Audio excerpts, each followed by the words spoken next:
My 29th birthday passed like a spam email ignored and deleted. There were no calls, no texts, and not a single word from my own parents. But exactly 6 hours later, when a $95,000 Porsche parked in front of their house and hit Facebook, my phone finally rang. They screamed like I had committed a felony. They did not realize I had not just bought a car, I had brought a financial autopsy of their golden child. My name is Violet Jenkins, and today was my 29th birthday. In the high-stakes world of Chicago finance where I work as a senior risk strategist, numbers usually tell a story that makes sense. Inputs match outputs. Risks are calculated against rewards. But in the ledger of my family life, the math had stopped adding up a long time ago. I sat at my desk on the 42nd floor of the Stonebridge Meridian Group building, watching the gray clouds roll over Lake Michigan. My phone lay face up on the mahogany veneer, silent and black. It had been silent since I woke up at 6 in the morning. I had checked it while brushing my teeth. I had checked it while brewing my coffee. I had checked it at every red light on my commute into the city. Nothing. No calls, no texts, not even a generic gif of a cake from the family group chat. It was strange how silence could be so loud. It hummed in my ears, drowning out the low murmur of the trading floor outside my glass walls. My colleagues had remembered, Monica Hale, my mentor and the closest thing I had to a work mother, had left a vanilla cupcake on my desk before I even arrived. My LinkedIn notifications were blowing up with professional well wishes. But the people who had brought me into this world, they were ghosts. I told myself it did not matter. I told myself I was a grown woman, nearly 30, and I did not need a nursery rhyme sung to me over the phone to feel validated. But the heart is a stupid, sentimental organ that refuses to read spreadsheets. At 12:30 in the afternoon, I took my lunch break. I did not go out. Instead, I sat there and made the mistake of opening Facebook. I usually avoided the platform because it was a curated museum of other people's fake happiness. But today, I scrolled, and there it was. The algorithm, cruel and efficient, pushed a post from my mother, Marianne, right to the top of my feed. It had been posted 2 hours ago, while I was sitting in a risk assessment meeting waiting for my phone to buzz. My mother had been carefully selecting filters. The photo was of Logan, my younger brother. He was standing in front of a brick wall that looked vaguely industrial and hip, wearing a blazer over a t-shirt, looking off into the middle distance like he was pondering the cure for cancer. The caption read, "So incredibly proud of our golden boy Logan is revolutionizing the future of wellness and technology. A true visionary. We love you so much." I stared at the screen. My finger hovered over the like button, trembling slightly, before I pulled it back as if the glass were hot. There was no mention of me. No happy birthday. Violet? No. Sorry we are busy, but we love you. Just a shrine to Logan and his latest buzzword-filled venture that had yet to produce a single dollar of actual revenue. This was the 3rd year in a row. On my 27th birthday. They had forgotten because Logan had a crucial pitch competition in Austin. They called me 2 days late, breathless, talking only about how the judges didn't get Logan's genius. On my 28th birthday, they claimed they were too distraught to call because Logan had come down with a bad flu and needed soup and care. He was 25 years old at the time, and now, for my 29th, they simply had better things to do than acknowledge the daughter who never asked them for anything. I felt a cold knot tighten in my stomach. It was not anger, exactly. Anger is hot. It burns and lashes out. This was something colder. It was the icy realization of my own market value in their eyes. I was the reliable bond, boring and yielding steady returns, safely ignored because I would never default. Logan was the volatile cryptocurrency, crashing and burning, yet they poured every ounce of emotional and financial capital into him, hoping for a moonshot that never came. Then, my email pinged. I looked away from Facebook and clicked on the notification from the payroll department. The subject line was simple Q4 Performance Bonus Project Lead Incentive. I opened it. I blinked. I leaned closer to the screen. The number was staggering. It was the kind of number that legitimized the 60-hour weeks, the missed dates, the stress headaches, and the ruthless dedication I gave to this job. It was a transfer notification. The funds had already cleared. I looked at that number's 6 figures of liquid validation, and then I looked back at the picture of Logan in his blazer, playing CEO. I did not cry. I did not pick up the phone to call my mother and beg for a scrap of attention. I did not text my father, Gary, to remind him what day it was. The time for begging was over. I opened the Notes app on my phone. My fingers flew across the virtual keyboard, typing a single line. They will not be able to scroll past this. I closed my laptop. I grabbed my purse. I walked out of my office, past Monica's desk. "Heading out for a long lunch?" Monica asked, eyeing the set of my jaw. "I have an errand," I said. "A heavy one." "Everything okay?" "Better than okay," I replied. "I am going to balance the books."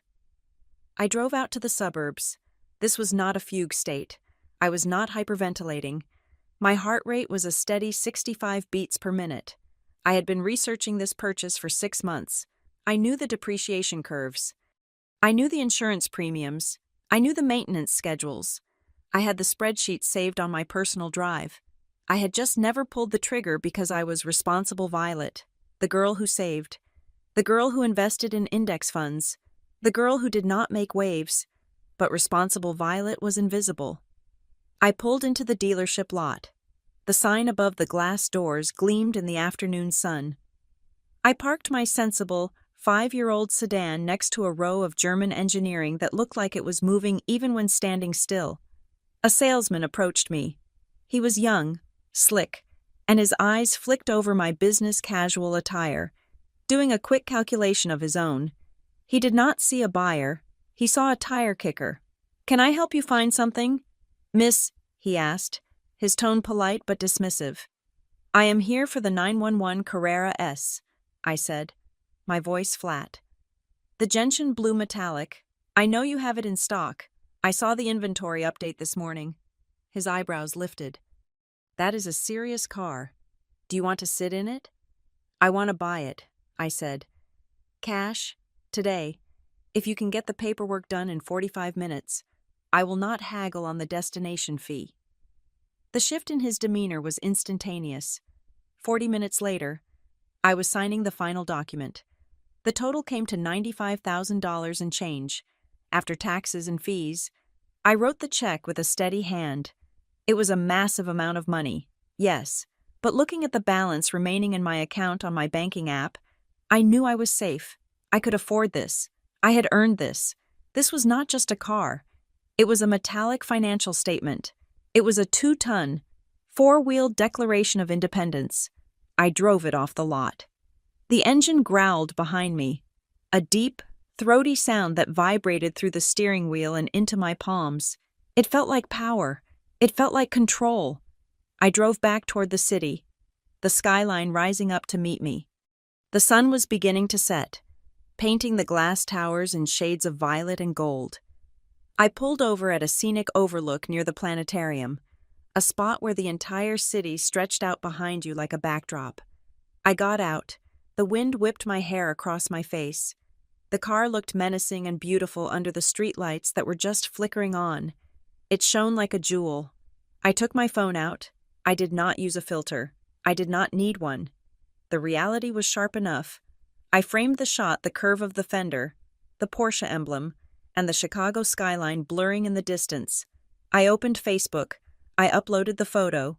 For the caption, I kept it minimal. I did not tag my parents. I did not mention Logan. Happy birthday to me. No favors. Just work. I hit post. Then, I got back in the car, turned up the music, and drove home to my apartment in the West Loop. For the first hour, there was the usual dopamine rush of likes from friends and coworkers. Monica commented, "Hell yes. You earned every bolt of that machine."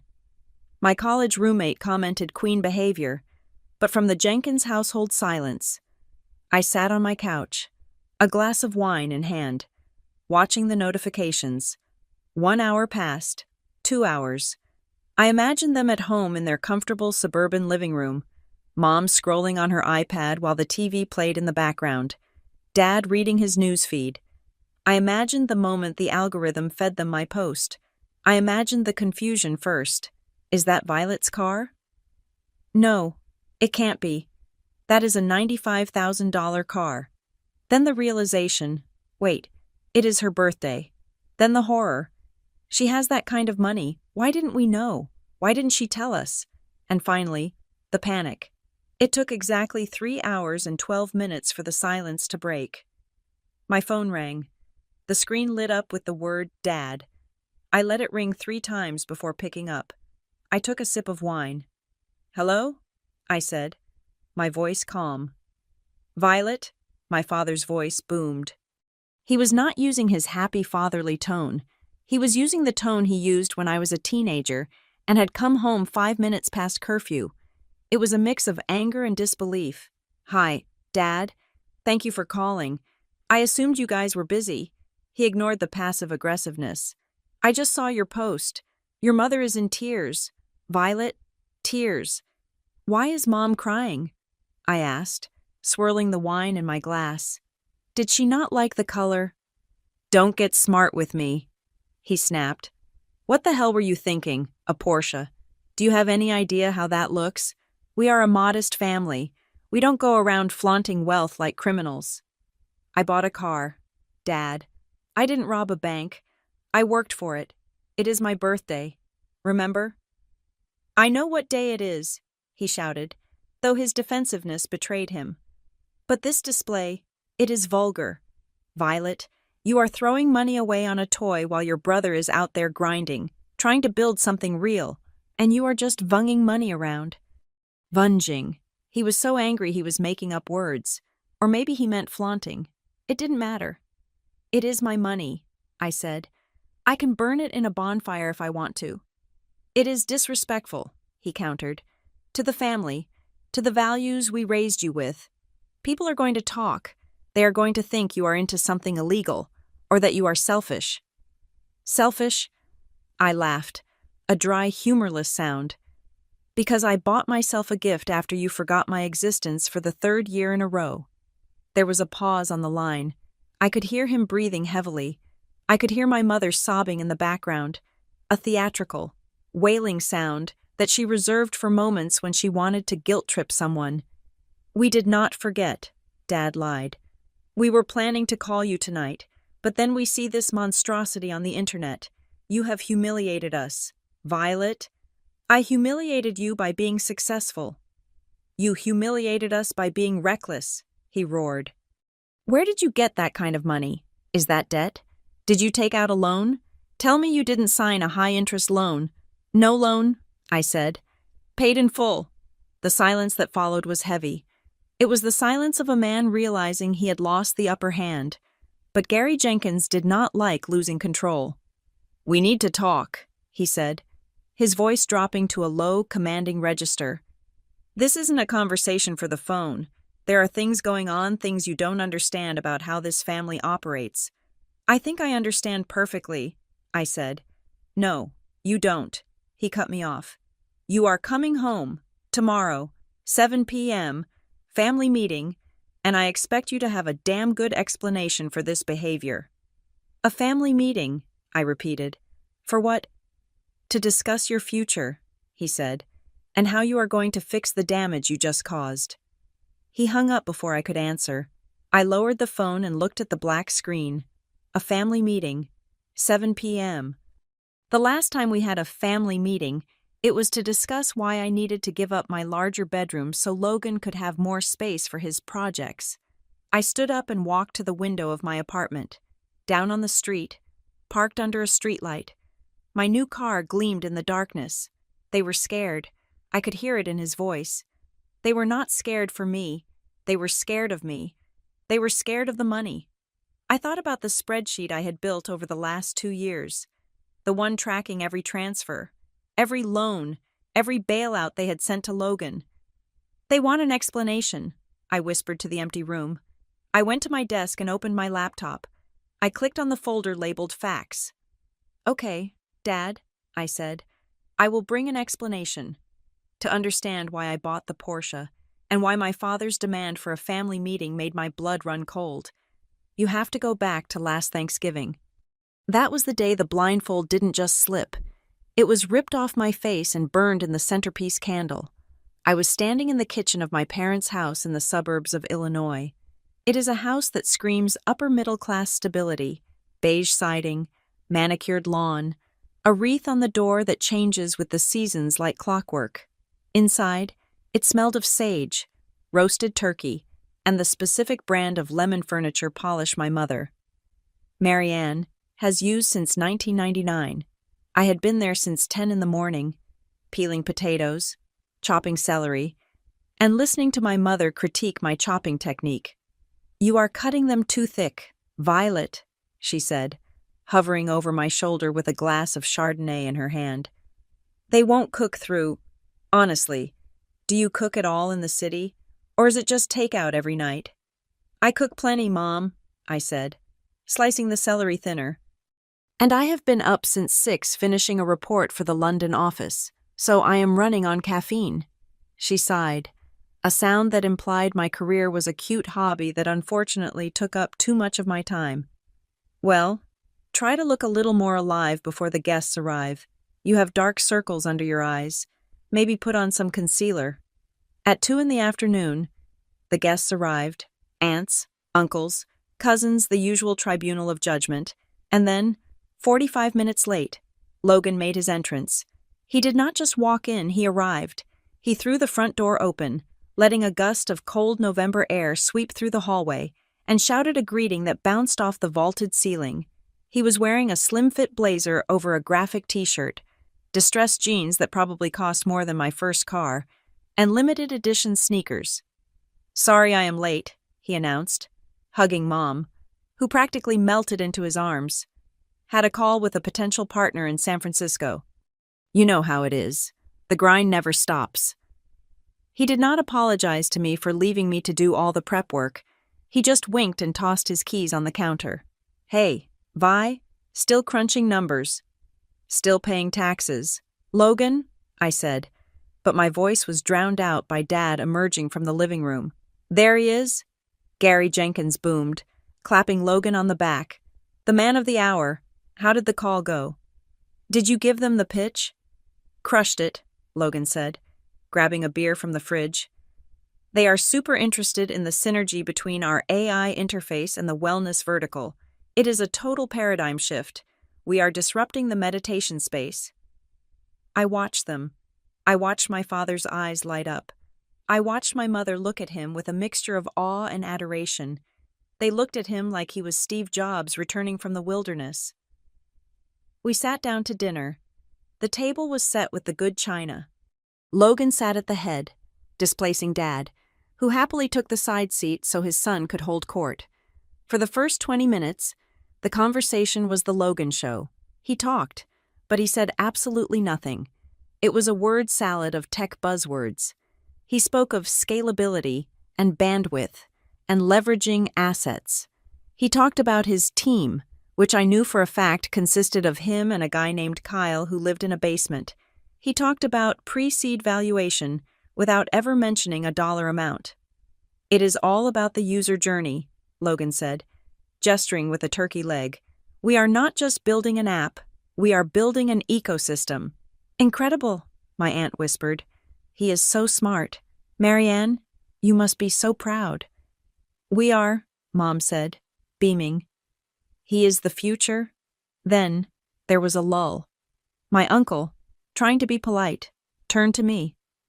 "So, Violet," he said, "how is work at what is it called, Stonebridge?" "Stonebridge Meridian," I corrected gently. "It is going well. Actually, we had a crazy week. I caught a flaw in a risk model for a huge merger. If we had gone through with it, the client would have lost about $40 million. I had to restructure the entire deal over the weekend. It was intense, but we saved the portfolio." I felt a small spark of pride as I said it. It was a tangible, massive win. I had saved $40 million. I had done real work with real consequences. The table went quiet for a second. "$40 million, my uncle said, impressed. That is no joke. I looked at my parents, waiting for a nod, a smile, a good job. Mom frowned slightly. You look tired, honey. No wonder you have those bags under your eyes. Is it worth it? All that stress? Dad cleared his throat. Corporate life is a grinder. Violet, you have to be careful you don't burn out. You don't want to wake up at 40 and realize you missed your life staring at spreadsheets. Then, without missing a beat, Dad turned back to Logan.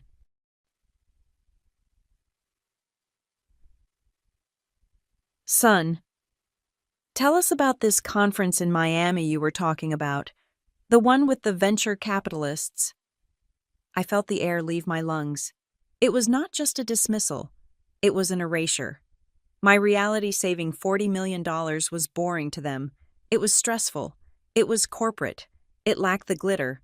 But Logan's fantasy, Logan's imaginary ecosystem, that was intoxicating. I realized then that my parents were addicts. They were addicted to the idea of success, not the work required to achieve it.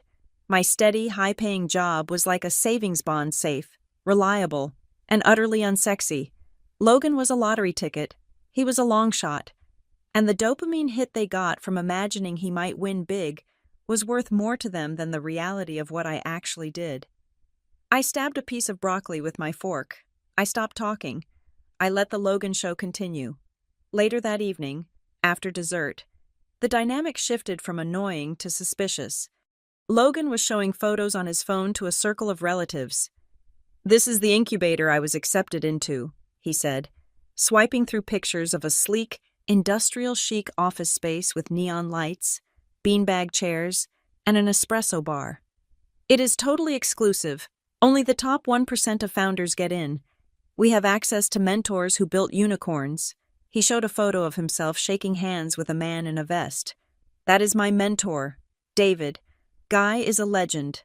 I was standing near the doorway, nursing a glass of wine, when a friend of my cousin, a guy named Eric, who worked in software sales, leaned over to me. Your brother is in the Nexus program, Eric asked quietly.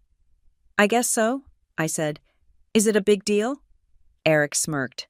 It was not a nice smirk. It is a big deal if you like lighting money on fire. That is not a real incubator. Violet, real incubators pay you, or they take equity in exchange for capital. The Nexus is a pay-to-play scheme. You pay them something like $5,000 a month for the desk and the mentorship, plus extra for the networking events. It is basically a country club for people who want to play CEO. I stared at him. Wait, you pay them? Oh yeah, Eric said, taking a sip of his beer. It is for rich kids whose parents want to tell their friends their kid is a founder. They accept anyone whose check clears. That guy David. He is a motivational speaker, not a tech mogul. He charges $500 for a 30-minute coffee chat. The glass in my hand felt suddenly very fragile. I looked across the room at Logan. He was laughing, basking in the adoration of my parents. And the investors, I asked Eric. The pitch meetings. Staged, Eric said ruthlessly. They set up pitch nights where you present to a room of people, but half of them are other students in the program, and the other half are consultants selling services. No one is writing checks there. Violet. They are writing invoices.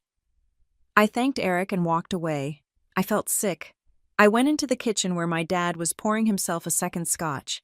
He looked flushed and happy. Great night, huh? He said. Your brother is really going places.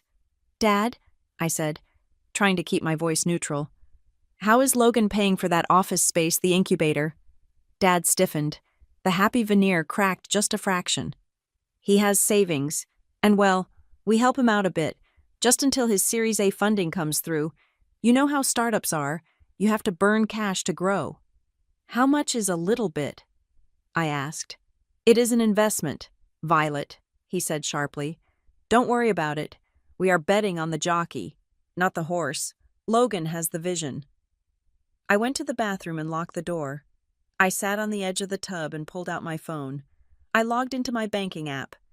Not to check my balance, but to check the history of a joint account I still technically had access to, an old emergency fund my parents had set up when I was in college. I had not used it in years, but my name was still on it. I scrolled back. November 1st. Transfer out. $1,950. October 1st. Transfer out $1,950. September 1st. Transfer out. $1,950. It was rhythmic. It was a heartbeat. Then I saw the bigger hits. August 15th. Transfer out. $4,000. Memo Miami Conference. July 10th. Transfer out $2,500. Memo PR. Consultant. I did the math in my head. In just the last 6 months, they had funneled over $15,000 out of that account alone, and that was just the account I could see. I thought about 2 years ago, when I had asked them for a $20,000 loan to help with the down payment on my condo. I had a repayment plan. I had interest calculated. I had treated it like a business transaction. They had said no. It is important for you to stand on your own 2 feet, Violet, Dad had said then. Handouts make you weak. We want you to appreciate the value of $1. I sat in that bathroom, surrounded by the smell of potpourri, and I realized the truth. It was not about money. It was about the narrative. I was the steady background character. I was expected to be self-sufficient so they could divert all their resources to the protagonist. My struggles were character building. Logan's struggles were crises that needed immediate financial intervention. They were paying for his delusion. They were paying $5,000 a month so he could play dress-up in a co-working space and they could brag to their friends about their son, the CEO. I washed my hands. I looked at myself in the mirror. My eyes were cold. I walked back out into the living room. Logan was still talking. And once we hit critical mass, he was saying, the revenue will take care of itself. Amazing, Mom said. Just amazing. Hey, Mom, I said, cutting through the noise. I have to go. I have an early morning. Oh, she said, looking disappointed that I was interrupting the flow. Already. But we haven't even had pie. I am full, I said. I looked at Logan. He grinned at me. A cocky, oblivious grin. He had no idea I knew.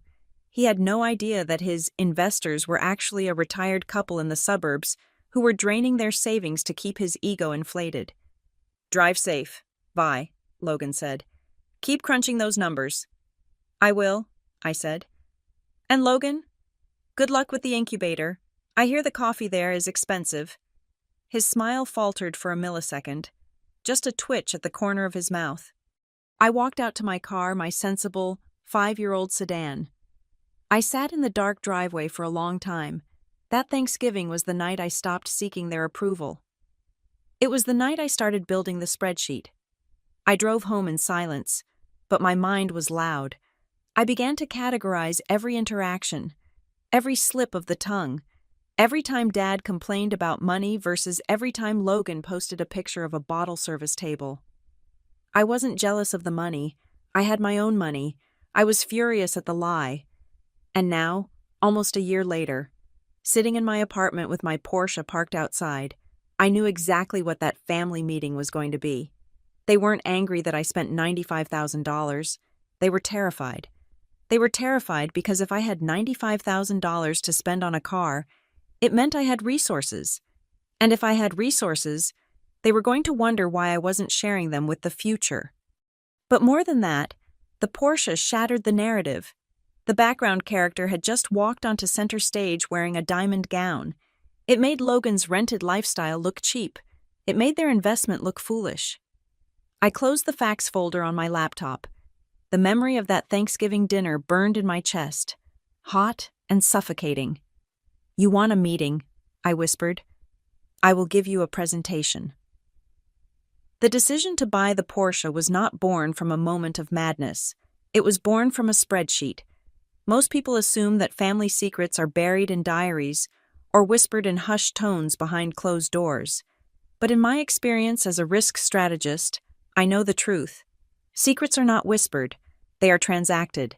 They hide in plain sight, camouflaged as line items in bank statements, buried under vague merchant codes, and obscured by the sheer volume of daily commerce. I did not need to hack my parents' bank accounts to know they were bleeding money. I did not need to guess their passwords or answer security questions about my mother's maiden name or the name of my first pet.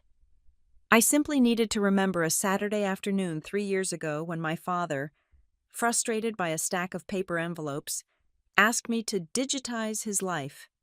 "I am drowning in paper, Violet," he had complained. "Set me up with that paperless billing thing." I had obliged. I set up their online banking portal, linked their checking and savings accounts, and crucially, I set the notification email address to a shared family administrative account that I had created for them because they were notorious for losing passwords.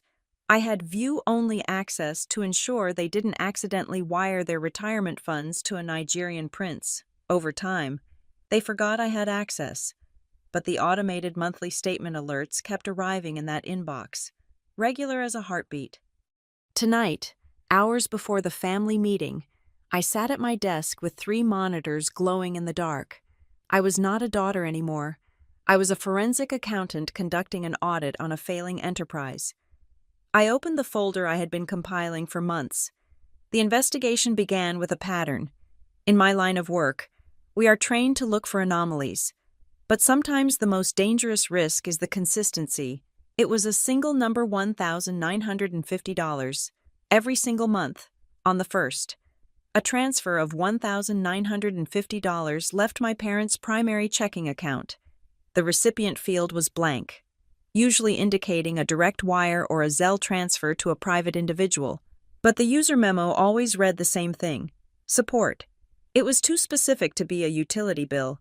It was too high to be a car payment for a vehicle they owned, and it was too consistent to be a random gift. I pulled up the data from the last 26 months. I entered the figure into my master spreadsheet: $1,950 multiplied by 26, $50,700. That was the baseline. That was the rent for Logan's luxury loft in the trendy River North District, a place he claimed he was sharing with other founders to maximize creative collision. In reality, the market rate for a one-bedroom in that building was exactly $1,950. My parents were paying his entire rent, every dime of it, but the rent was just the foundation of the iceberg. I cross-referenced the dates of the larger, irregular withdrawals against Logan's social media footprint. This was where the data became damning. On February 12th of last year, a withdrawal of $3,200 appeared. The memo read, "SXSW Conference." I pulled up Logan's Instagram from that week. There was a photo of him holding a VIP badge, wearing sunglasses, standing in front of a stage in Austin, Texas. Caption, "Investing in myself. Networking with the Titans." He wasn't investing in himself. Gary and Marianne Jenkins were investing in his vacation. On May 4th, a debit of $4,500. Memo consulting fee. Nexus. This was the pay-to-play incubator Eric had told me about at Thanksgiving. My parents weren't just paying for his rent. They were paying his tuition for a school that didn't exist. They were buying him the costume of a CEO. I continued to input the data, my fingers flying across the number pad: plane tickets to San Francisco, a branding package for a website that was still a coming soon page, a lease payment for a high-end laptop, a recurring subscription for LinkedIn Premium, and various AI tools that Logan claimed were essential for his workflow. I tallied the incidental transfers, the ones labeled groceries or car repair or simply help. These were the panic transfers, the ones sent at 11 p.m. on a Tuesday because Logan had likely overdrawn his account buying drinks for potential investors who never materialized. I hit the sum function on the spreadsheet. The total figure for the last 2 years sat in the bottom right corner of the screen, bold and black: $92,415.62. I stared at the number. The room was silent, save for the hum of my computer tower. $92,000. That was not help. That was not support. That was a salary. My parents were employing my brother to be a failure. The coldness in my chest spread to my limbs. It wasn't the money itself that made me want to scream. It was the context. It was the memory of a conversation I had with my father 2 years ago, sitting in a coffee shop in the Loop. I had found a small condo in a developing neighborhood. It was a fixer-upper, but it was mine. I had the income to support the mortgage, but I was short on the 20% down payment to avoid the private mortgage insurance. I had asked them for a loan, not a gift, a loan. I had brought a printed amortization schedule showing exactly how I would pay them back with 3% interest over 5 years. I requested $20,000. My father had looked at my proposal, taken a sip of his black coffee, and slid the paper back to me. "We are proud of you, Violet," he had said, his voice dripping with that patronizing suburban wisdom. "But if we give you this money, we are robbing you of the satisfaction of earning it yourself. Struggle is what builds character. You are strong. You don't need a crutch. Independence is the greatest gift we can give you." I had believed him. I had felt ashamed for even asking. I had worked overtime for 14 months, eating ramen and skipping vacations, to save that money myself. I wore my struggle like a badge of honor, thinking I was making them proud. But looking at this spreadsheet, I realized the truth. They didn't want me to have character. They wanted me to be low maintenance. In the Jenkins family economy, silence was a tax, and incompetence was a subsidized asset. I was being taxed for my stability, because I never cried wolf, because I never had a crisis, because I paid my own bills and remembered their birthdays. I was invisible. I was the asset that required no maintenance, so they deferred it indefinitely. Logan, on the other hand, was a liability. And in their twisted logic, liabilities had to be serviced first to prevent default. He got the capital because he was the squeaky wheel. He got the glory because his potential was more exciting than my actual, boring success. They had lectured me about the value of $1 while they were shoveling nearly $100,000 into a furnace called Logan. I felt a tear slide down my cheek. I wiped it away angrily. This was not the time for tears. This was the time for documentation. I began to compile the evidence. I took screenshots of the bank transfers. I downloaded the PDF statements. I side-by-side pasted them with Logan's Facebook and Instagram posts, creating a timeline that was impossible to refute.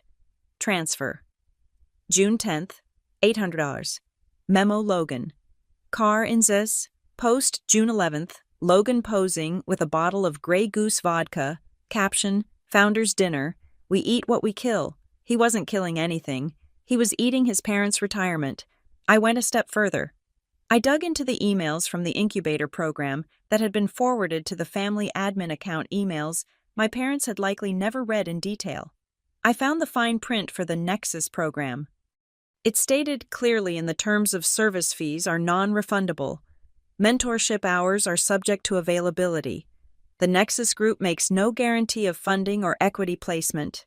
It was a scam, a legal scam, but a scam nonetheless, and my parents were the mark. I organized everything into a single digital dossier. I named the folder Facts. I encrypted it. I set the password to the one word they would never guess, the one thing they had denied me for years: visibility. I sat back in my chair and looked at the clock. It was 3 a.m. Suddenly, the $95,000 Porsche parked outside didn't feel like a luxury car anymore. It felt like a balancing entry. When I bought that car, my father had screamed that I was vunging money. He had called me reckless, but according to my spreadsheet, I had spent almost exactly the same amount on a tangible asset with resale value as they had spent on Logan's ego. My car was made of steel and leather and German engineering. Their investment was made of hot air and Instagram filters. I closed my laptop. The logic was sharp as a knife in my mind. The Porsche wasn't revenge. It was simply the first time in my life I had decided to allocate family resources fairly. If they wanted a meeting to discuss finances, they were going to get one, but they were expecting a daughter who would apologize for buying a toy. What they were going to get was a senior risk strategist presenting a quarterly report on their catastrophic mismanagement of funds. I stood up and walked to the window, looking down at the street. The city was asleep, but I was wide awake. The hurt was still there, buried deep, but it was covered now by a layer of cold, hard armor. "See you at 7 p.m., I whispered to the glass. "Bring your calculator." The morning of the family meeting, I walked into Monica Hale's office at 8:15 sharp. I did not knock. I simply walked in, placed 2 large coffees on her glass desk, and sat down in the leather guest chair. Monica, a woman who wore tailored suits as if they were armor and regarded emotions as inefficient data points, didn't even look up from her monitor. "You are wearing last season's blazer," she said, typing rapidly, "and you have the specific manic energy of someone who is either about to close a billion-dollar deal or commit arson. Which is it?" "I bought a Porsche," I said. "And I conducted a forensic audit of my parents." Monica stopped typing. She slowly swiveled her chair around to face me. A slow, shark-like smile spread across her face. She reached for the coffee. "Start from the beginning," she said, "and do not leave out the numbers." I told her everything. I told her about the birthday silence. I told her about the Facebook post of Logan. I told her about the bonus that hit my account, and the subsequent rage that felt less like heat and more like clarity. But mostly, we talked about the strategy. Technically, the conversation about the car had happened yesterday, during a frantic 5-minute phone call right after I saw my mother's post about Logan. That call was the catalyst. I remembered it vividly. I had been hiding in the office stairwell, hyperventilating, flashback to yesterday afternoon. "They forgot again. Monica," I had whispered into the phone, clutching the railing. 3 years in a row, and they are praising him for existing. "Stop," Monica had snapped, her voice cutting through the static. "Do not cry in the stairwell, Violet. It ruins the acoustics of your authority. Listen to me. You have a choice right now. You can go home, eat ice cream, and be the sad, reliable daughter, or you can change the leverage." "I want them to hurt," I had said. "No, that is not right. I want them to see me. I want them to stop looking through me to get to him." "Then you need to become opaque," Monica had said. "You are too transparent. Violet, you are too easy. They don't see you because you don't require maintenance. You need to become a problem, but not a messy problem, an expensive problem." "My dad hates flashy spending," I had told her. "He calls sports cars midlife crisis mobiles and idiot taxes. He thinks wealth should be whispered, not shouted." "Good," Monica had replied, and I could practically hear her brain calculating the angles. "Then buy the thing he fears most. Buy the thing that screams that you have resources he cannot control. If you buy a house, they will say it is sensible. If you buy stocks, they won't see it. Buy something that sits in their driveway and mocks their financial mediocrity. Buy the Porsche." "It is $95,000. I had hesitated. "Run the numbers," she had commanded. "Can you afford the down payment without touching your emergency fund?" "Yes." Can you handle the monthly cash flow without altering your retirement contributions?" "Yes." "Does it destroy your long-term liquidity?" "No. I got the bonus." "Then it is not a purchase," Monica had said. "It is a marketing campaign. Go buy the damn car." End of flashback. Back in the present. Monica took a sip of her coffee and looked at the spreadsheet I had printed out late last night, the fax dossier. She ran a manicured finger down the column of transfers to Logan. "This is impressive," she murmured. "And by impressive, I mean horrifying. This isn't parental support. Violet, this is a subscription service. They are subscribed to the Golden Boy package. Premium tier." "I calculated the burn rate," I said, pointing to the bottom line, "including the incidental transfers for his rent and the fake incubator fees. They are down over $90,000 in 2 years. That is nearly half their liquid savings, based on what I know of their retirement accounts." Monica shook her head. "It is classic sunk cost fallacy. They have invested so much in his potential success that they cannot afford to let him fail. If he fails, they are just idiots who wasted money. If he succeeds, they are visionaries who supported a genius. They are gambling their pension on a horse with 3 legs." "I am going to the meeting tonight," I said, my voice steady. "They think they are going to yell at me for buying the car. They think they are going to lecture me on responsibility. And you are going to walk in there and slap them with a balance sheet," Monica finished, She leaned back, tapping her pen against her chin. But you need more. The spreadsheet proves they are spending money. It doesn't prove the money is being wasted. They will just say, it is seed capital. They will say you don't understand the tech world. I know, I said. That is what I'm worried about. Logan talks a good game. He will use words like pivot and runway and make me look like the jealous sister who doesn't get the vision. Monica smiled again, but this time it was different. It was the smile she wore when she found a loophole in a contract that allowed us to hostile take over a competitor. That is why I did a little digging of my own this morning, she said. She opened a drawer and pulled out a thin file folder. She slid it across the desk to me. I have a friend in the Consumer Protection Bureau, Monica said casually. I asked him to run a query on the Nexus program and the parent company behind it. I also scraped some forums on Reddit and Blind where former founders discuss their experiences. I opened the folder. It wasn't just complaints. It was a litany of fraud. Hidden fees, Monica listed, ticking them off on her fingers. Non-existent mentors. The investors at demo days are actually paid actors or consultants selling services. But here is the kicker. Violet, look at the third page. I turned the page. It was a screenshot of a legal threat sent to a former participant who had tried to leave the program and stop paying the monthly fee. The email from the incubator threatened to sue the 22-year-old for breach of contract and defamation if he spoke publicly about the lack of resources. They are predators, I whispered. They aren't building startups. They are milking dreamers. Exactly, Monica said. And your brother isn't just a victim. If he is recruiting others, which is common in these pyramid scheme structures, to get a discount on his own fees, he is an accomplice. I felt a chill go down my spine. I remembered the referral bonus Logan had mentioned once, vaguely, as a partnership commission. I drafted something for you, Monica said, sliding a second document across the desk. It was a formal complaint to the Federal Trade Commission and the State Attorney General's office. It was filled out with the details of the Nexus program, citing deceptive business practices and predatory lending. It was not signed. You don't have to file it, Monica said, her voice dropping to a serious, strategic register. But you need to have it in your bag. This is your nuclear deterrent. If Logan tries to spin this, if he tries to say you are sabotaging his career, you put this on the table.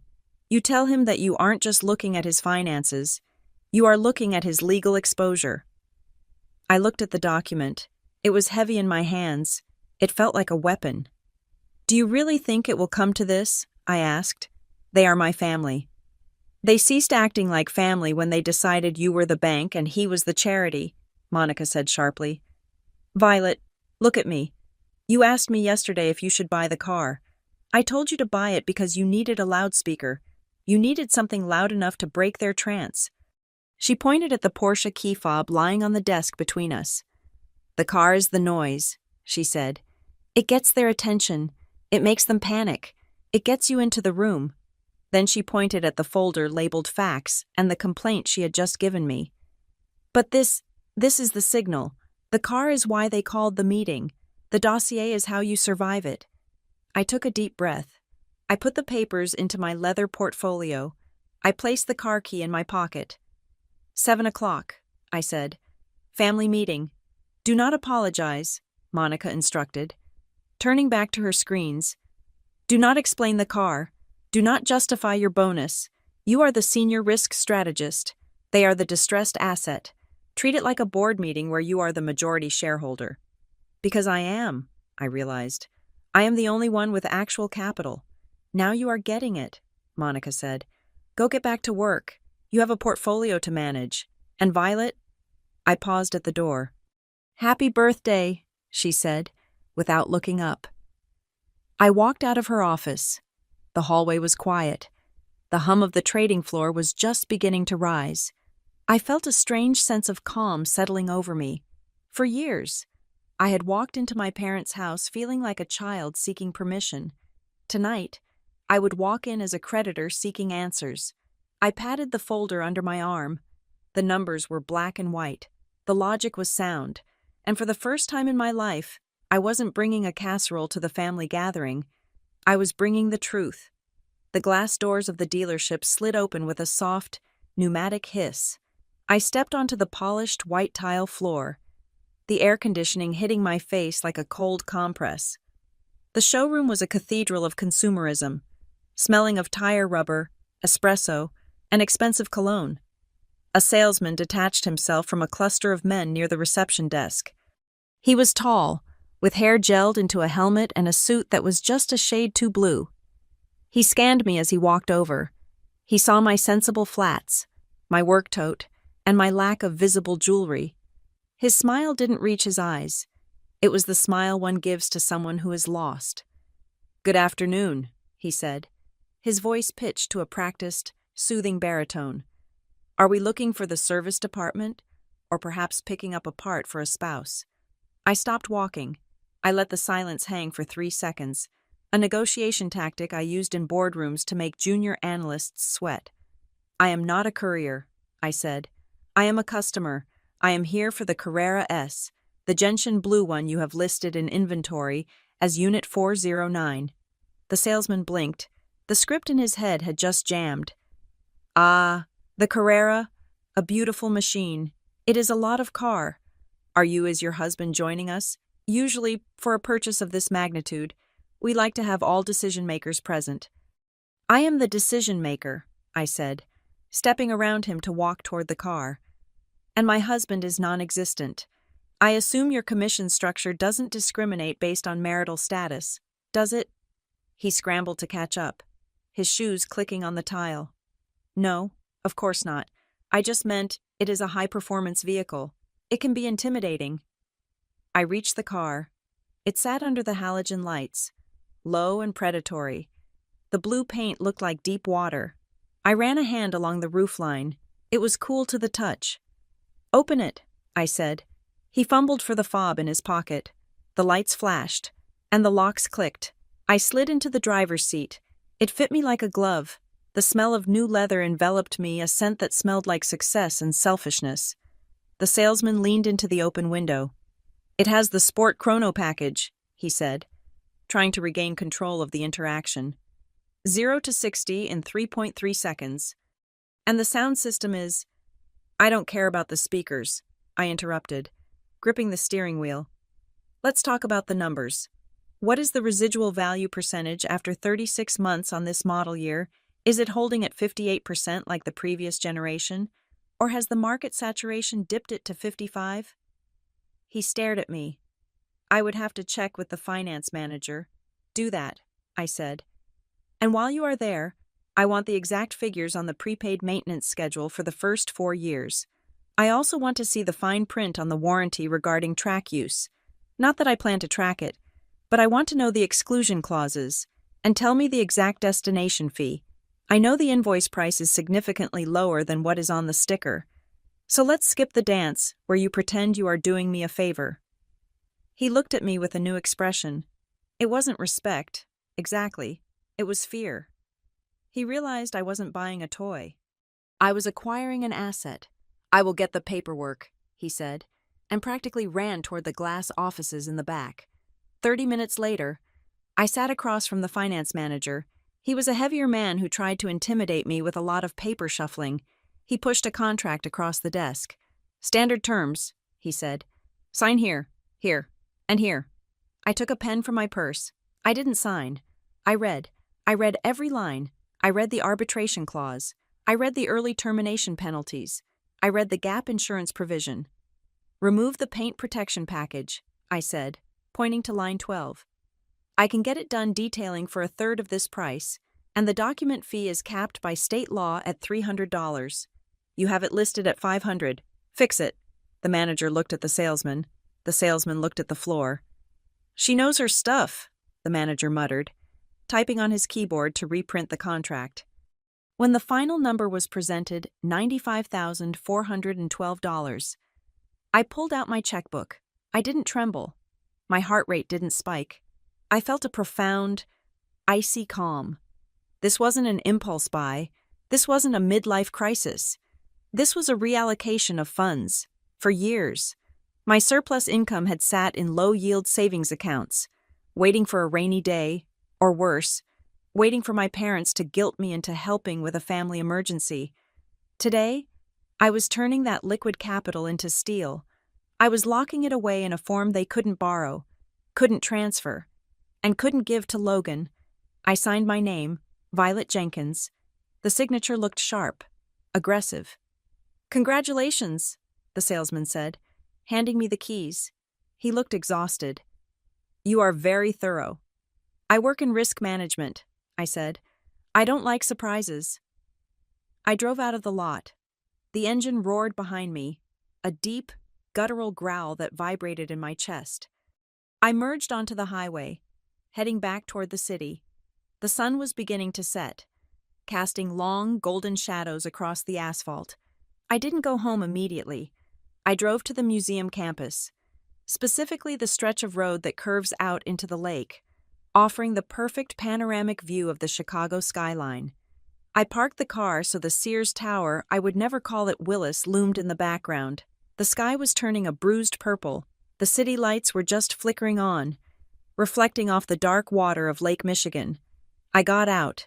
The wind was whipping off the lake, cold and biting, but I didn't feel it. I looked at the car. The street lamps caught the curves of the fender, making the gentian blue paint look like liquid metal. It looked dangerous. It looked like a weapon. I took my phone out. I spent 5 minutes framing the shot. I wanted the angle to be low. Looking up at the car and the city, I wanted it to look undeniable. I snapped the photo. It was perfect. The car gleamed, the city sparkled, and there was no filter needed to hide imperfections, because there were none. I opened social media. My thumb hovered over the caption box. I could have written something emotional. "Finally did something for myself," or "best birthday ever," but those sounded like I was asking for validation. I didn't want validation. I wanted to make a statement of fact. I typed "happy birthday" to me. No favors. Just work. I posted it. Then I sat on the hood of my $95,000 car and watched the screen. The reaction was immediate. My college friends, my colleagues at Stonebridge, the people who actually knew me, they flooded the comments. "Queen, you deserve this so much. Hard work pays off. Stunning. Can I get a ride?" It was a dopamine loop of positivity, but I wasn't looking for their names. I was watching the seen by list on my story. 10 minutes passed. 20. Then the name appeared. Marianne Jenkins. And 2 minutes later, Gary Jenkins. And 5 minutes later, Logan Jenkins. I waited for the like. I waited for the comment. "Wow," or "happy birthday," or even "that is a lot of car." Nothing. The scene icon just sat there, staring back at me. A silent, digital acknowledgement. They had seen it. They had seen the wealth I had been hiding. They had seen the money that wasn't going into Logan's incubator. They didn't like the photo. They didn't comment. They simply observed it, like a thread on the horizon. I drove home. I parked in my building's garage, the Porsche looking out of place among the sedans and compact SUVs. I went upstairs, poured a glass of wine, and sat in the dark. It was 9:30 at night when my phone finally rang. The caller ID said Dad. I picked it up on the second ring. "Hello?" There was no greeting, no "happy birthday, sweetheart," no "how are you?" "What is that on your Facebook?" my father asked. His voice wasn't just angry, it was tight. It sounded like he was strangling the receiver. "It is a car, Dad," I said, taking a sip of wine. "I bought it this afternoon." "I know it is a car," he snapped. "I have eyes. I am asking why it is on your Facebook. And where did you get it? A Porsche." "Violet? Seriously. Do you know what people are going to think?" "They are going to think I have a good job," I said. "They are going to think you are drug dealing," he shouted. "Or that you are drowning in debt. It is vulgar. It is flashy. We don't do flashy. Violet, we are humble people." "You posted a photo of Logan standing in front of a private jet he didn't own last month," I countered calmly. "Was that humble?" "That was branding," he yelled. "That was for his image. He is a CEO. He needs to project success to attract investors. You You are a risk strategist. You sit in a cubicle. You don't need a Porsche to do spreadsheets. You are just showing off. You are vunging money in people's faces. It is my money, I said. I earned it. I didn't ask you for a dime. That is exactly the point. The volume of his voice dropped, shifting from rage to something darker interrogation. Where did you get that kind of cash? Violet? Did you take out a loan? Tell me the truth. Did you sign something stupid? No loan, I said. Paid in full. I heard a sharp intake of breath on the other end. Then I heard him muffle the phone, whispering something frantically to my mother. I caught snippets. Paid in full, she has that much. Why didn't she say? He came back on the line. His tone had changed. It was now the voice of a manager trying to control a rogue employee. We need to meet, he said. This is getting out of hand. You are making decisions that affect the family image, and you are clearly hiding things from us. Hiding things? I laughed. I just posted it on the internet for the world to see. Don't get smart with me, he growled. Tomorrow, 7 p.m., the house, family meeting, and I want you to bring the paperwork for that car. I want to see exactly what you did. It was a command. He was used to me folding. He was used to good girl Violet, who would apologize for being too loud, for taking up too much space, but good girl Violet had been left on the showroom floor. Fine, I said. I will be there at 7. Good, he said. We are going to get to the bottom of this. Dad, I asked, just before he could hang up. What? If we are having a meeting about money, I said, my voice dropping to a low, steel register, then we are going to talk about all the money, not just mine. There was a pause, a heavy, loaded silence. Just be there, he said, and the line went dead. I lowered the phone. My hand was shaking slightly, not from fear, but from adrenaline. I looked at the dark screen. He wanted a family meeting to scold me for spending my own money. He wanted to shame me back into my box, back into the role of the quiet, frugal safety net. He wanted to know how much I had so he could calculate how much he could guilt me into giving Logan later. I walked over to my laptop and tapped the space bar. The screen lit up, revealing the folder on the desktop. Fax. I will be there, I whispered to the empty room. And I am bringing the receipts. I arrived at my parents' house at 6:45 in the evening, 15 minutes early. This was a calculated move. In any negotiation, the person who sets the physical parameters of the room controls the temperature of the conversation. I did not park in the street. I pulled my $95,000 Porsche 911 Carrera S right into the driveway, positioning it directly behind my father's least special sedan and my mother's 10-year-old SUV. The gentian blue paint screamed against the beige vinyl siding of their suburban home. It looked like a spaceship had landed in a Norman Rockwell painting. It was a beautiful, shiny, aggressive exclamation point. I stepped out of the car. I adjusted my blazer. I grabbed the black leather portfolio containing the folder labeled fax and the unsigned FTC complaint Monica had drafted. The front door opened before I even reached the porch steps. My mother stood there. She was wearing a floral blouse and stiff trousers, the kind of outfit she wore to church or to meet with a loan officer. She was smiling, but it was a brittle, frantic expression that showed too many teeth. Violet, she said, her voice high and tight. You are early. I have a schedule to keep, I said, stepping past her into the foyer. The house smelled the same as it always did, lemon pledge and stagnation, but the atmosphere was different. Usually, the air here felt heavy with their adoration for Logan. Tonight, it felt pressurized, like the cabin of a plane right before the oxygen masks drop. I walked into the living room. My father was standing by the fireplace, his arms crossed over his chest. His face flushed a deep, mottled red. He looked like a judge who had already written the sentence before the trial began. Logan was sitting on the edge of the sofa, bouncing his knee up and down. He was wearing a hoodie that said "Disrupt" across the chest. He looked at me, then looked away, tapping furiously on his phone. He looked like a man waiting for a text message that was going to save his life. Sit down, my father commanded. He pointed to the armchair in the corner, the one that was lower than the sofa, the one that forced you to look up at everyone else. I ignored him. I walked to the dining room table, pulled out a straight-backed wooden chair, and sat down. I placed my leather portfolio on the table with a heavy, deliberate thud.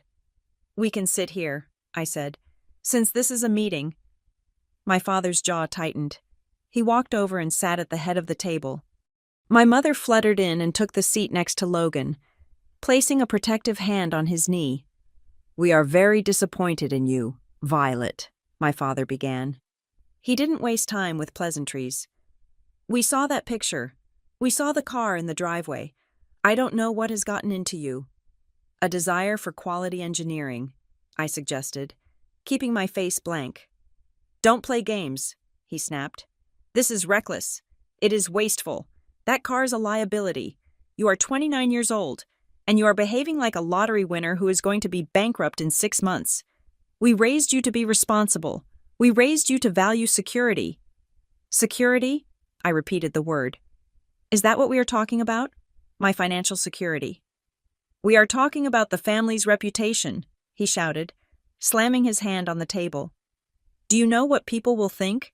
They will think you are shallow. They will think you are wasting resources. You have a good job. Yes, but jobs can be lost. Markets crash, and here you are, driving a car that costs more than some people earn in 2 years, Logan chimed in, his voice whiny and petulant. It is just a cry for attention.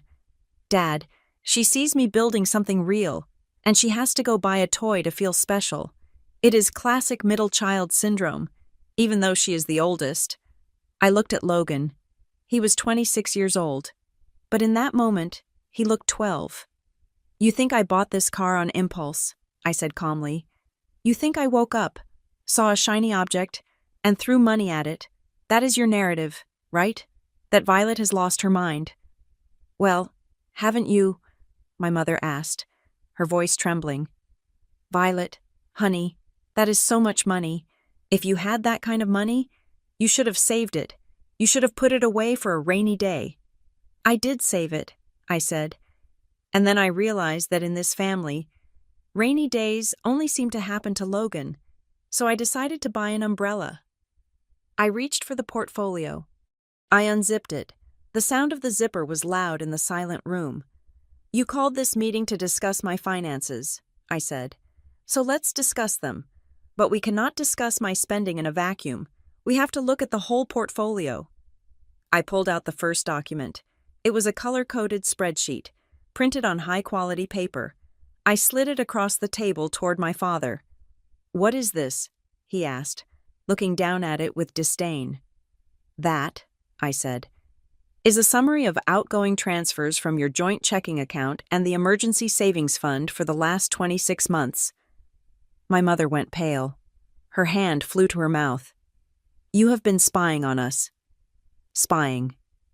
I shook my head. No, Mom, 3 years ago, you asked me to set up your online banking because you couldn't figure out how to reset your password. You asked me to monitor for fraud. You never revoked the access. I didn't break in. I just read the statements you get emailed to me every 30 days. I pointed to the column in red. $1,950, I said clearly. Every single month. On the first, it goes to a landlord in River North. That is Logan's rent. You told me he was living off his seed capital. Logan stopped bouncing his leg. He stared at the table. It is a bridge loan, Logan shouted, his face turning red. It is temporary. Once the Series A closes, I am paying them back with interest. Series A, I said, my voice dripping with ice. Let's talk about that. I flipped to the second page of the dossier. July 14th, I read, $4,500 to the Nexus Group.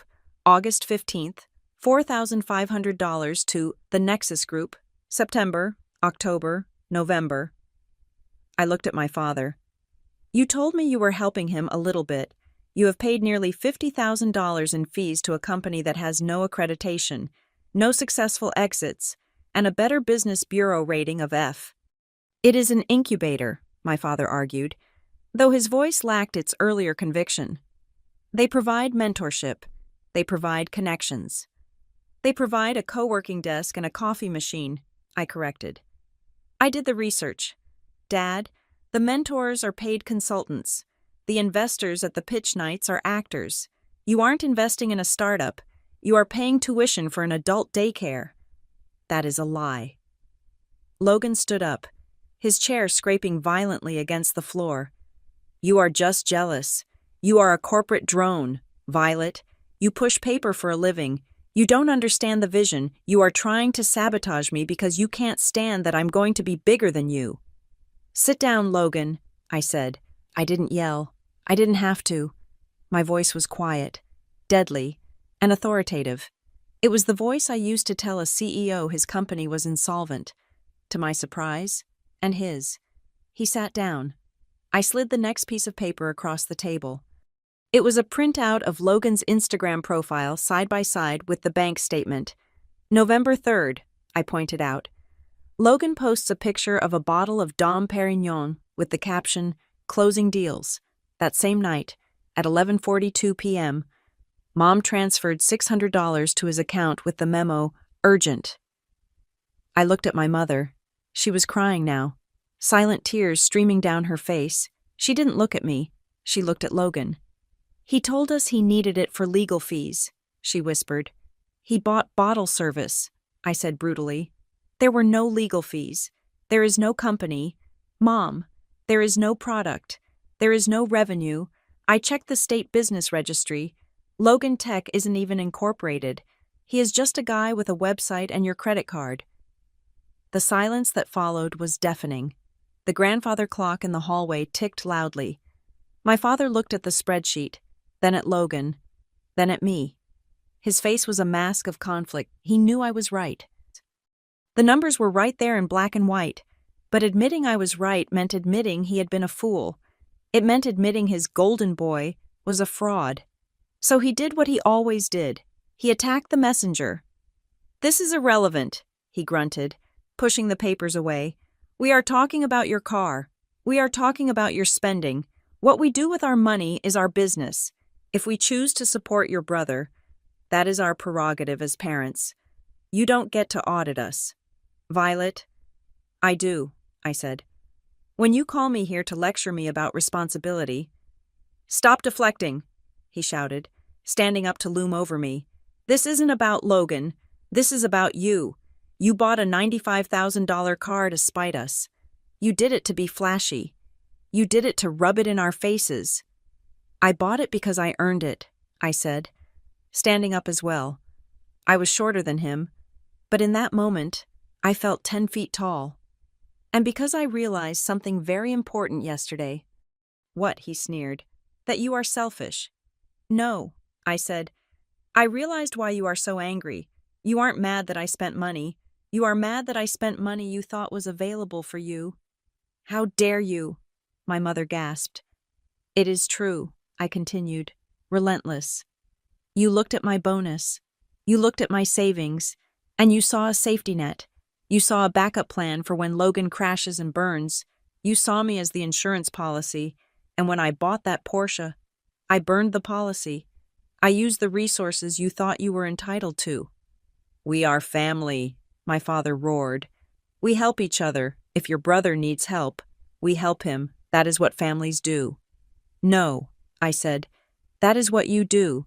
You cannibalize the responsible child to feed the delusional one." I reached into the portfolio and pulled out the last document, the unsigned FTC complaint. I held it up. "What is that?"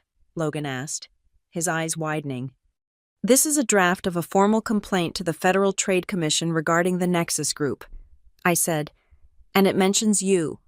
Logan, it mentions the referral bonuses you took. It mentions the false promises you made to other founders to get them to sign up so you could get a discount on your fees." Logan went white. He looked like he was going to be sick. "You wouldn't," he whispered. "I haven't filed it yet," I said, "but I did the research. That is what I do. I assess risk. And right now, Logan, you are a toxic asset." My father looked at the complaint in my hand. He looked at the Porsche in the driveway. He looked at the spreadsheet on the table. The anger was draining out of him, replaced by fear. "Violet," he said, his voice softer, almost pleading. "Put that away. We don't need to involve the authorities. We can handle this internally." "Can we?" I asked. "Because 5 minutes ago, you were screaming at me for buying a car with my own money." "We were just shocked," he backpedaled. "It is a lot of money. We just worry about you." "Don't lie to me," I said. "Not anymore." I slowly zipped up the portfolio. I didn't put the spreadsheet back in. I left it on the table, a paper stain on their denial. "I am leaving," I said. "I have a dinner reservation in the city. I am celebrating my birthday, since you missed it." "Violet, wait," my mother said, standing up. "Please, let's just talk. We can fix this." I turned to her. I looked at the woman who had forgotten my birthday 3 years in a row, but sent urgent transfers to Logan for legal fees that were actually champagne. "There is nothing to fix, Mom," I said. "The books are balanced. I spent my money on me. You spent your money on him. Everyone got what they wanted." I walked to the door. My hand was on the knob when I turned back for the final blow. "You called me here because you said I was embarrassing the family," I said, my voice echoing in the hallway. "But let's be honest. I am only embarrassing to you when I am no longer useful to cover the consequences of your bad decisions." I opened the door. The night air was cool. "Enjoy the meeting," I said. "I think you have a lot of math to do." I walked out, leaving the door slightly ajar so they could watch me get into my $95,000 car. I started the engine. The headlights cut through the darkness, illuminating the terrified faces of my parents standing in the window. I didn't look back as I backed out of the driveway, but I knew one thing for certain: the silence was over. The adrenaline from the family meeting acted like a drug. For the first time in my life, I slept deeply, wrapped in the sheets of my West Loop apartment, feeling a sense of grim satisfaction. I had dropped the bomb. I had walked away. I had won. Or so I thought. I woke up at 6:30 in the morning to get ready for work. I felt lighter, as if a heavy coat had been taken off my shoulders. I made coffee. I opened my laptop to check the early market trends for the day. Then, my phone buzzed against the marble countertop. It was not a text. It was a notification from my credit monitoring app. A red banner stretched across the lock screen. "Alert delinquent payment reported on account ending in 4922. I frowned. I did not have an account ending in 4922. My primary credit card ended in 8011. My car loan, the one I had just paid off, was closed. I was meticulous with my finances. I had a credit score of 820. I did not miss payments. I unlocked the phone and tapped the notification. The app loaded slowly, the spinning wheel mocking my rising pulse. When the dashboard finally populated, my breath hitched in my throat. There, listed under open lines of credit, was a trade line I had never seen before. Creditor Amex Business Blueprint. Balance, $22,450. Status: 30 days past due. My coffee cup hovered halfway to my mouth. I stared at the screen, a business line of credit. Under my name, Violet Jenkins. I clicked on the Details tab. My eyes scanned the data points, my brain shifting instantly from daughter to risk strategist. Date opened. 6 months ago. Credit limit, $30,000. And then, the address. It was not my apartment in the city. It was not my office at Stonebridge Meridian. The billing address listed was 42 Oak Creek Drive, my parents' house. The ceramic mug slipped from my fingers. It hit the counter with a loud clatter, spilling hot coffee over my hand and onto the floor. But I did not feel the burn. I only felt a cold, paralyzing shockwave ripple through my body. I did not open this account. I did not sign for this. I scrambled to pick up the phone, my sticky fingers swiping to the dialer. I called the number on the back of my own Amex card, bypassing the automated menu by hitting 0 repeatedly until a human voice answered. "Security Department," I said, my voice trembling with a rage I had never known before. "I need to verify a trade line on my report." The agent asked me verification questions: mother's maiden name, Social security number. Then she asked me to verify the business name associated with the account. I don't have a business, I said. That is why I am calling. The account is listed under VJ Consulting, the agent said, opened by a Violet Jenkins and a guarantor. Logan Jenkins. The room spun. Logan, I closed my eyes, and suddenly, the entire timeline of the last 24 hours snapped into a terrifying focus. I thought about my father's face when he saw the Porsche. I thought about the panic in his eyes.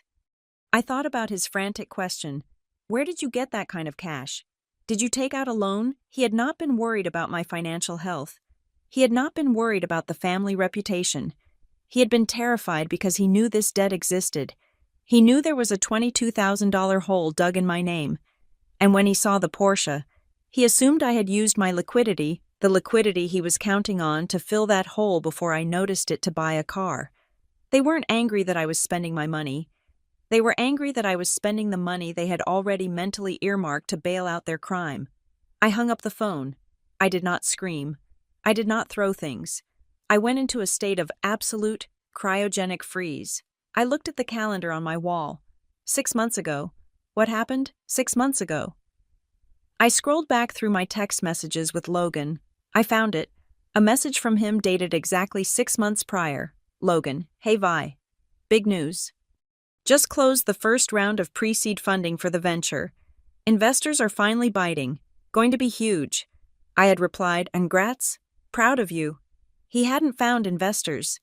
He had opened a line of credit in my name, using my perfect credit score to underwrite his delusions, and likely forged my signature to do it.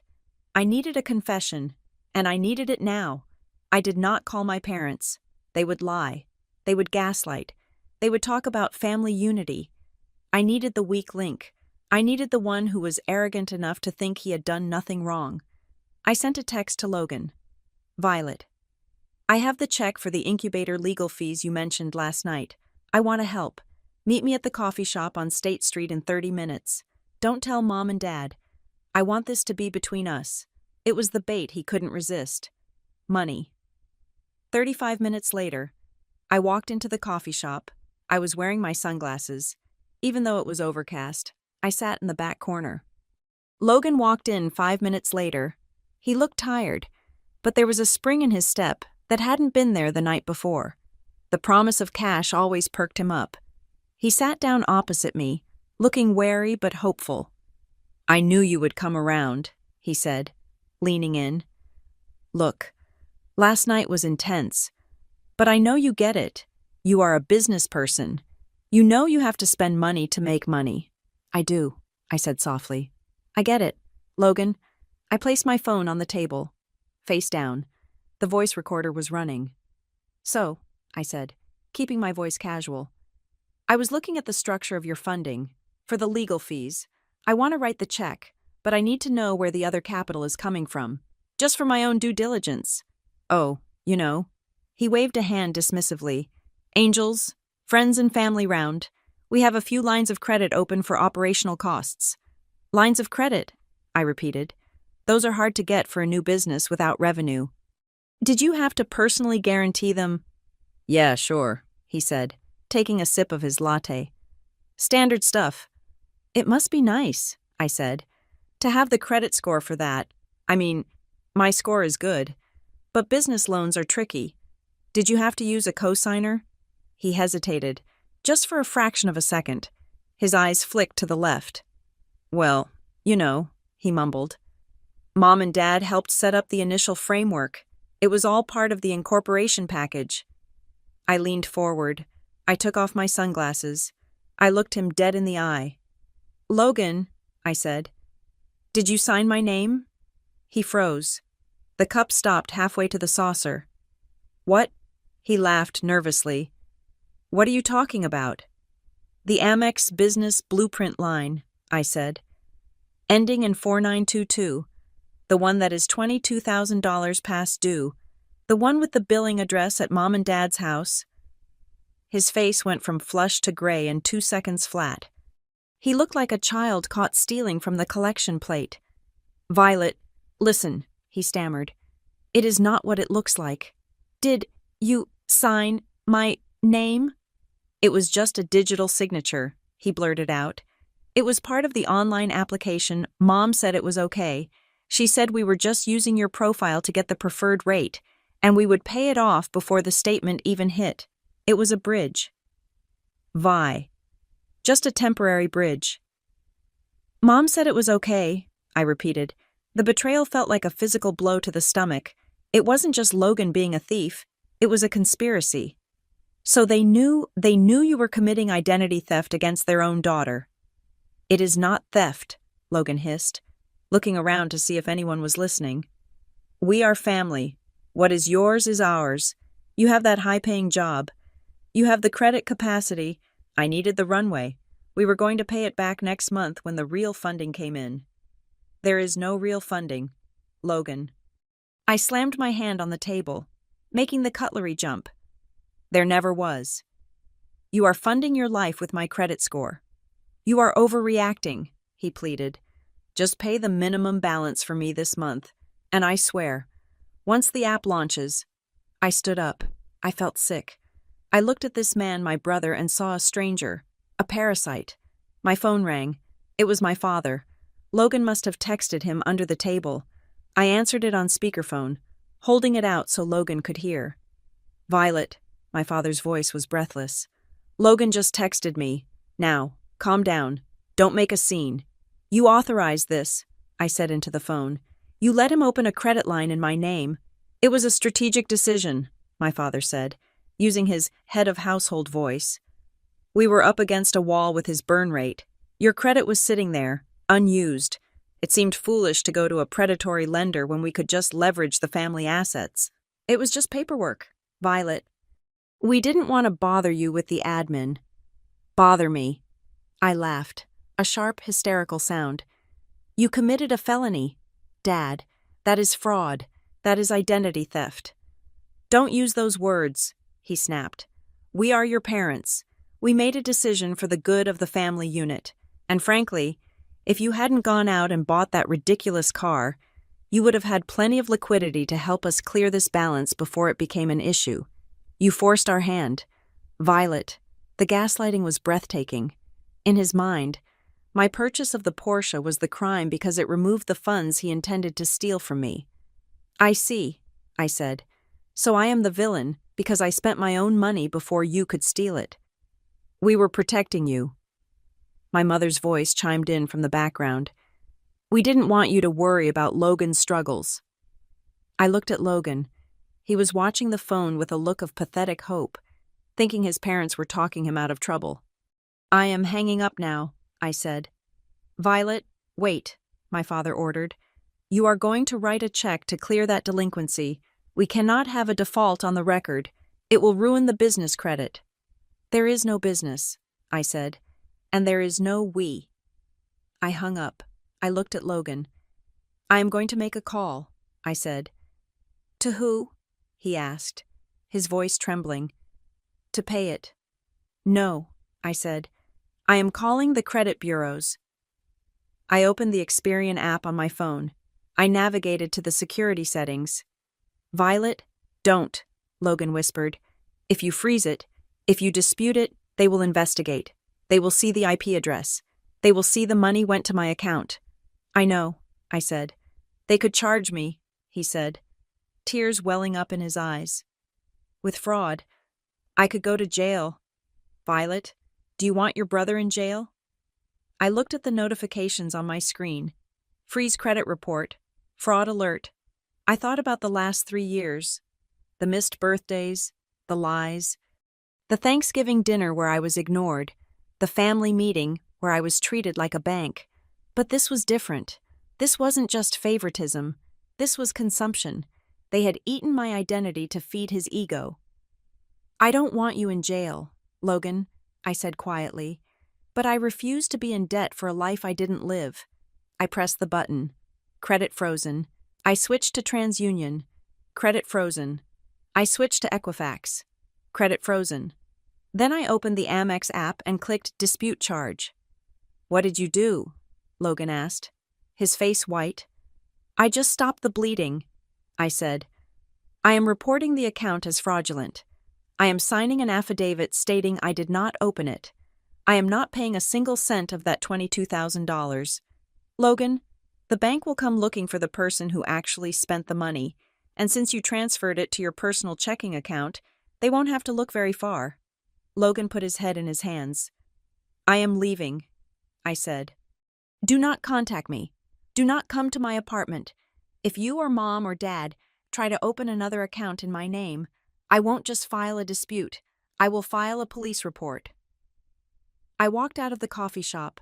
The morning air was cold, but my skin felt hot.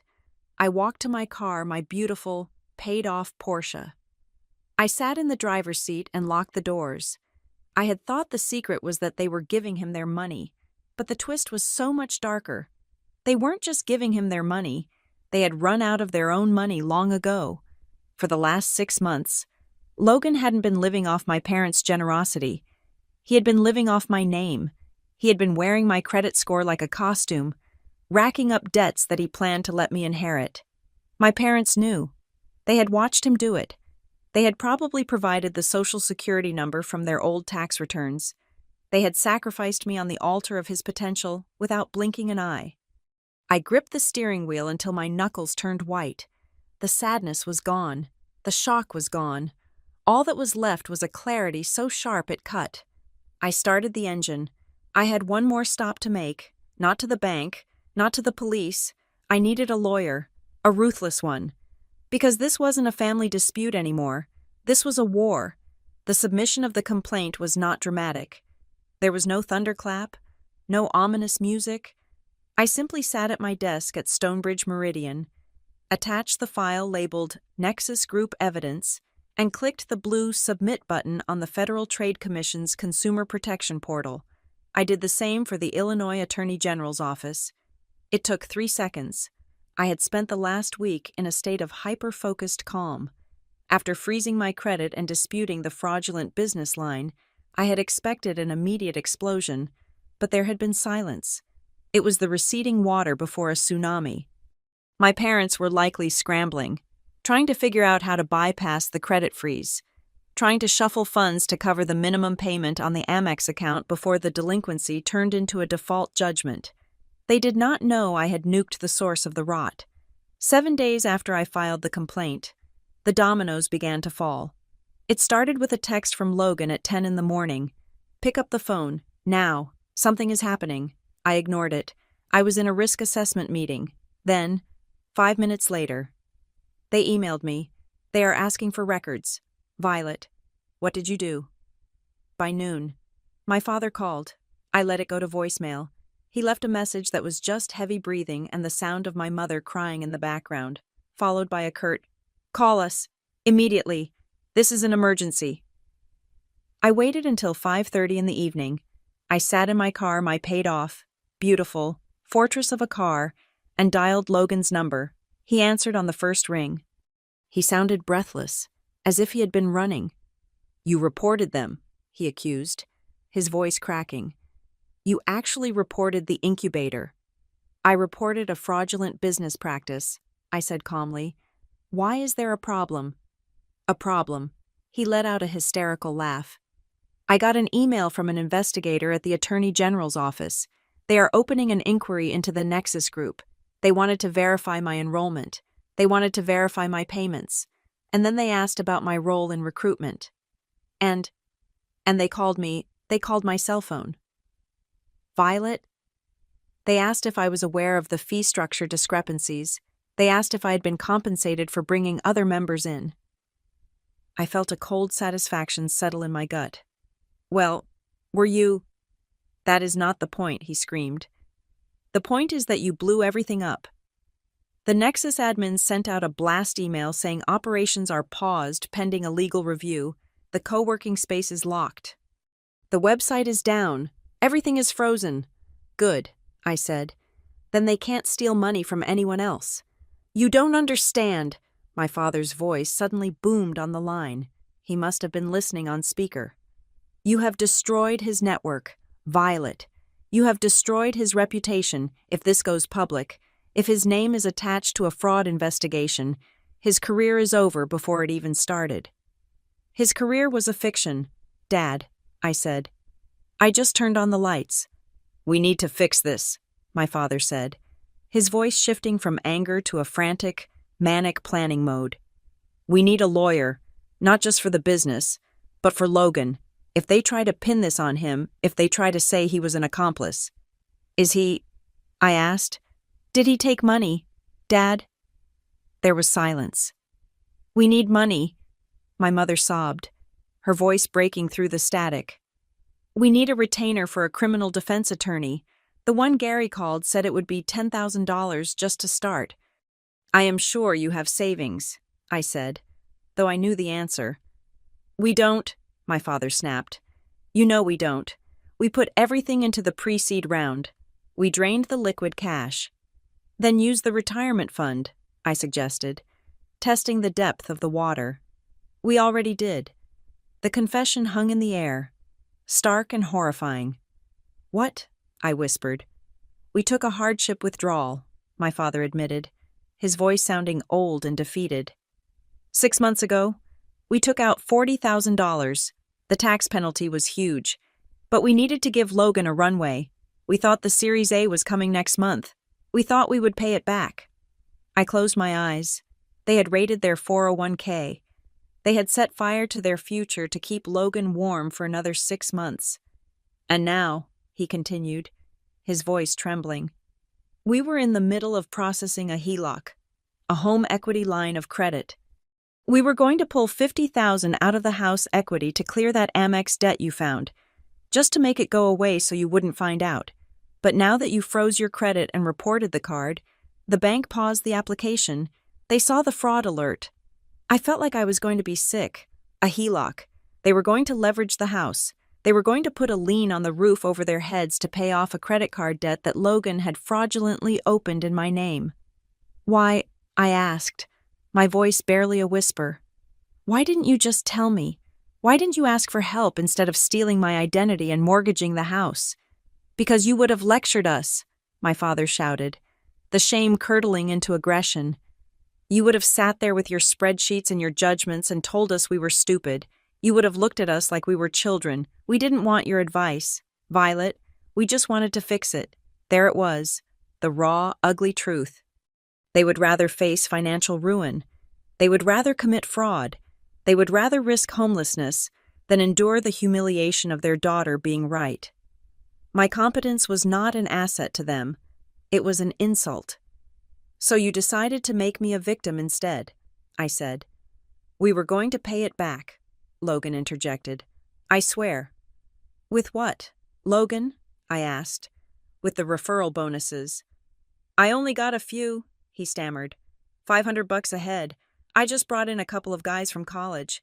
I didn't know it was a scam, I just thought it was an affiliate program. Ignorance is not a defense when you are cashing the checks, I said. Just then, my other line beeped. It was a number I didn't recognize, but the area code was local. I have another call, I said. Don't you hang up, my father warned. We are in a crisis. I will call you back, I said, and clicked over. This is Violet, I said. Violet, this is Mark. I don't know if you remember me. I'm a friend of Logan's. We met at the barbecue last summer. I remembered him. A nice kid. He had just graduated with a degree in design. Hi, Mark, I said. What can I do for you? I didn't know who else to call.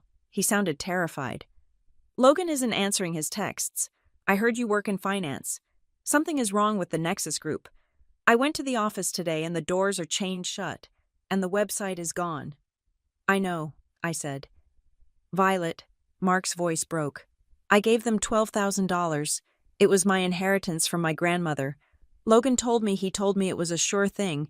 He said if I signed up under him, I'd get fast-tracked for funding. I signed the papers because I trusted him. Is the money gone? My grip on the steering wheel tightened until my fingernails dug into the leather. Collateral damage. It wasn't just my family. Logan had dragged his friends into the pit. I think the money is gone. Mark, I said gently, you need to file a police report. Immediately. And you need to mention that you were recruited. But that means reporting Logan, Mark whispered. If Logan took a commission on your money, I said. Then Logan is part of the problem. File the report. Mark. I hung up. I sat in the silence for a long minute. The scope of the disaster was expanding. It was no longer a private family drama. It was a legal blast zone. The retirement fund was gutted. The house equity was frozen. Logan was facing potential criminal liability for pyramid scheme recruitment, and my credit was a crime scene. My phone rang again. It was my mother this time. I picked up. "Violet," she said. She wasn't crying anymore. Her voice was eerily calm, the kind of calm that comes after a total breakdown. "We need to talk, not about the past, about the future." "There is no future where I pay for this," I said. "Please," she said, and then she said the words that changed everything. The words that severed the last thread of hope I had, that they saw me as a person. "You are the only one who can help us," she said. "You are the only one with clean credit. You are the only one with liquidity. We need you to take out a loan, a personal loan, just $50,000, to pay for the lawyer and cover the Amex debt before they sue us. We will sign over the house to you. We will do whatever you want, but you have to save the family. You are the only one who can help us." She didn't say, "We love you." She didn't say, "We are sorry." She identified me as a resource. I was the fire extinguisher. I was the paramedic. I was the checkbook. They had spent 30 years ignoring me, minimizing me, and prioritizing Logan. But now that the house was burning down, they suddenly remembered I existed. Not because they wanted me, but because they needed my water. I felt a coldness wash over me that was absolute. It was the death of expectation. "You want me to take on debt," I said slowly, "to pay for the lawyer who will defend Logan for stealing my identity." "We are a family," she repeated, like a broken record. "If Logan goes down, we all go down. The shame, Violet, think of the shame." "The shame is yours," I said, "not mine." "Violet, please," she begged, her voice rising to a shriek. "Don't turn your back on us. Look at everything we gave you." "You gave me nothing," I said. "And that is exactly why I have everything I have." I took a deep breath. "I am not giving you $50,000, I said. "I am not taking out a loan, and I am not unfreezing my credit." "Then you are killing us," she screamed. "No," I said. "I am letting you feel the consequences of your own math. However," I added, my voice cutting through her hysteria, "I will meet with you, one last time." "Okay," she breathed, sounding relieved. "Okay, come over. We can work this out. We can—" "I am not coming to the house," I interrupted. "And we are not meeting in the living room." Where then?" "My lawyer's office," I said.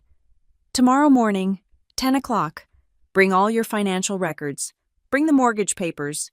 Bring everything." "Lawyer." She sounded horrified. "Violet, we don't need lawyers between family." "We do," I said. "Because this isn't a family meeting anymore. Mom, it is a settlement negotiation. I will text you the address," I said. "Don't be late. And bring Logan. If he doesn't show up, I hand the evidence of his referral fraud directly to the investigator calling him." I hung up before she could answer. I started the car. I didn't drive home. I drove to the office of a woman named Sarah Jenkins, no relation, a ruthless civil litigator Monica had recommended to me earlier that day. I had hoped I wouldn't need her. I had hoped the threat would be enough.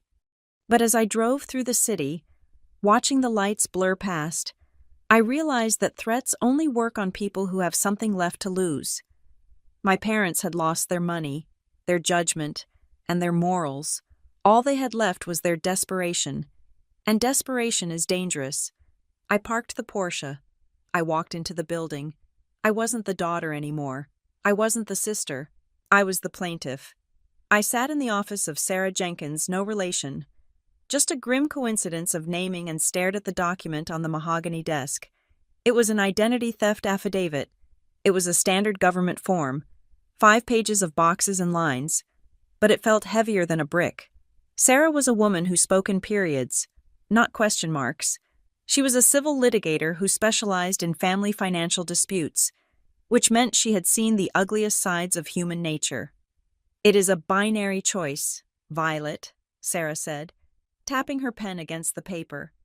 "There is no middle ground here. Either you accept the debt as yours, which implies you authorized it, or you declare it fraudulent. If you declare it fraudulent, the bank will launch an investigation. They will trace the IP address. They will trace the transfer of funds, and they will refer the case to the district attorney." She looked at me over the rim of her glasses. "If you sign this, you are not just clearing your credit report, you are handing the police a roadmap to your brother." I looked at the pen. For 29 years, I had been trained to protect Logan. I had been trained to step back so he could step forward. I had been trained to be the cushion that softened his falls. "He stole $22,000, I said, my voice flat. "And he did it with my parents' help." "Then sign it," Sarah said, "and prepare yourself. The moment you file this, the bank becomes the predator, and your family becomes the prey. You are stepping out of the equation." I picked up the pen. My hand didn't shake. I signed Violet Jenkins at the bottom of the page. The ink looked black and permanent. I prepared 2 envelopes that morning. The first was a thick manila envelope containing the signed affidavit and the police report I had filed an hour earlier. That one was for the bank. It was the truth. Naked and legal. The second envelope was for my family. It contained copies of the same documents, plus a printout of the credit line history showing every purchase Logan had made: bottle service, designer clothes, consulting fees to his friends.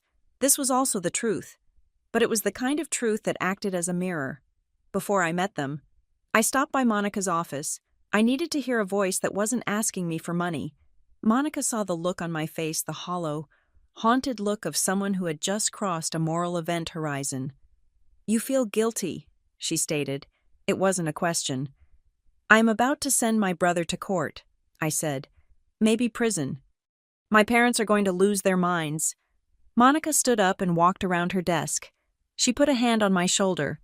It was a rare gesture of physical comfort from her. "Violet, listen to me closely. You are not taking revenge. Revenge is active. Revenge is slashing tires or burning down a house. You aren't doing that. You are simply stepping out of the way of the consequences they created." She squeezed my shoulder. "You don't need to punish them," she said. "You just need to stop paying the price for their mistakes. There is a difference between being a sister and being a sacrifice." "They want to meet," I said. "One last time before the lawyers take over." "Go," Monica said. "But don't bring your checkbook. Bring your spine." I met them in a rented conference room at a hotel downtown. I refused to go to their house, and I refused to let them come to my apartment. I wanted neutral ground. I wanted a place where they couldn't scream without attracting security. They were already there when I arrived. My father looked 10 years older than he had a week ago. His skin was gray, and his suit looked like it was hanging on a wire frame. My mother was pale, her eyes red-rimmed and swollen. Logan sat between them. He wasn't wearing his founder hoodie today. He was wearing a collared shirt, looking small and terrified. I sat down at the opposite end of the long table. I placed the second envelope in front of me. "Thank you for coming," my father said, his voice raspy. He didn't sound angry anymore. He sounded desperate. That was worse. Anger I could fight. Desperation was sticky. It tried to pull you in. "Let's make this quick," I said. "I have a busy afternoon." "Violet," my mother began, her voice trembling. "We know you are angry. We know we made mistakes, but we are in a crisis, a real crisis." My father slid a piece of paper across the table. It was a fee agreement from a criminal defense firm. "This is what it costs," he said. "Just to keep Logan out of immediate trouble with the Attorney General, $10,000 for the retainer, $350 an hour after that. And that is just for the fraud investigation regarding the incubator. It doesn't even cover the civil suits from the people he recruited." I looked at the number. It was a lot of money, but it was less than the Porsche parked outside. "That looks expensive," I said aggressively. "We can't pay it," my father said. "You know we can't. The retirement account is drained. The HELOC is frozen because of the credit alert you put on the house address. We are stuck." "And," I asked. "And we need you," my mother cried out. "Violet, please. He is your brother. He is your blood. You can't just watch him get destroyed. If he gets a criminal record, his life is over. He will never get a job. He will never get a loan." "He already can't get a loan," I pointed out. "That is why he stole my identity." "It wasn't stealing," Logan interjected, his voice rising in that familiar whining cadence. "It was borrowing. I was going to pay it back. I have a plan. Why, I really do." He reached into his bag and pulled out a stapled document. He slid it toward me with a trembling hand. "Look," he said, "I talked to a debt consolidation officer. If we can consolidate the Amex debt and the other obligations into a single personal loan, the payments are manageable. I can get a job. I will work at Starbucks if I have to. I will pay the monthly installments. I promise." I didn't touch the paper. And I can't qualify for the consolidation loan," he admitted, looking at the table. "My credit is shot. But if you co-signed, just as a guarantor, you wouldn't have to pay anything. You just lend your name so I can get the approval. Then I pay it off. I fix everything." I stared at him. The audacity was breathtaking. After everything, after the lies, the theft, the gaslighting, he was asking for the exact same thing again. He wanted my name. He wanted my credit score. "You want me to co-sign," I repeated slowly. "You want me to put my name next to yours on a legal document. It is the only way to save the family," my mother pleaded. "Violet, be reasonable. If you do this, we can pay off the Amex. You can drop the fraud dispute. The police don't have to be involved. We handle it internally. We heal as a family." "Heal?" I looked at her. "Mom, you aren't asking to heal. You are asking me to infect myself to cure him. How can you be so cold?" She wept. "I changed your diapers. I raised you. Doesn't that mean anything?" "I am your daughter," I said, my voice shaking with a sudden surge of grief I hadn't expected. "I am your child, too. But for the last 3 years, you haven't treated me like a daughter. You have treated me like a hedge fund. You have treated me like a backup generator. You ignored my birthday, but you remembered my credit limit." "That is not true," my father protested weakly. "It is true," I snapped. "When you looked at me, you didn't see Violet. You saw an insurance policy. You saw a safety net for Logan. And now that the net is refusing to catch him, you are angry." "We aren't angry," Logan said. "We are just asking for a chance. Vi, please. If I can just get past this, if I can just clear this debt, I can start over. I have a new idea for a platform. It is strictly B2B. No crypto, no heavy overhead. I just need to survive this phase, and I will be a founder again. I know I have it in me." I looked at him, really looked at him, and I finally understood. He wasn't sorry. He wasn't scared of prison. He was terrified of being ordinary. He was an addict. He wasn't addicted to drugs or alcohol. He was addicted to the fantasy of being special. He was addicted to the title of founder. He was addicted to the idea that he was destined for greatness, and that the rules of math and law didn't apply to him because he was a visionary, and my parents were his enablers. They were providing the supply. "You don't want to be saved, Logan," I said softly. "You want to be reinstated."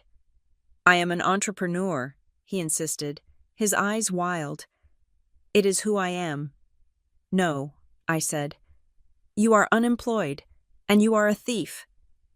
I picked up the envelope I had brought. I slid it across the table. "I am not signing your loan," I said. "I am not co-signing anything, and I am not withdrawing the fraud dispute." "Violet, no," my mother gasped. Reaching for my hand, I pulled it away. "Open the envelope," I commanded. My father opened it. He pulled out the documents. He saw the affidavit. He saw the police report number.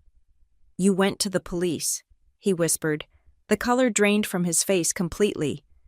I had to, I said, because you didn't leave me a choice. You asked me to co-sign a loan today. You didn't ask 6 months ago. You just took it. I pointed at the evidence in his hands. You already used my name, Logan. You already made me a co-signer without my permission. You breached the contract of this family a long time ago. I am just enforcing the penalties. The room went silent. The air conditioning hummed, cold and indifferent. My parents looked at the papers.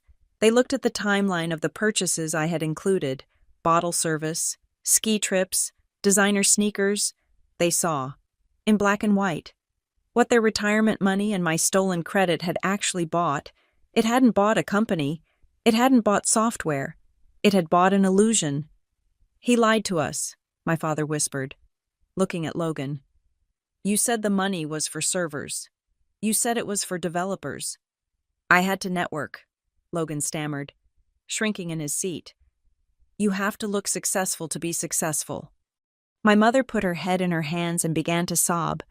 But this time, she wasn't crying for Logan. She was crying for the betrayal.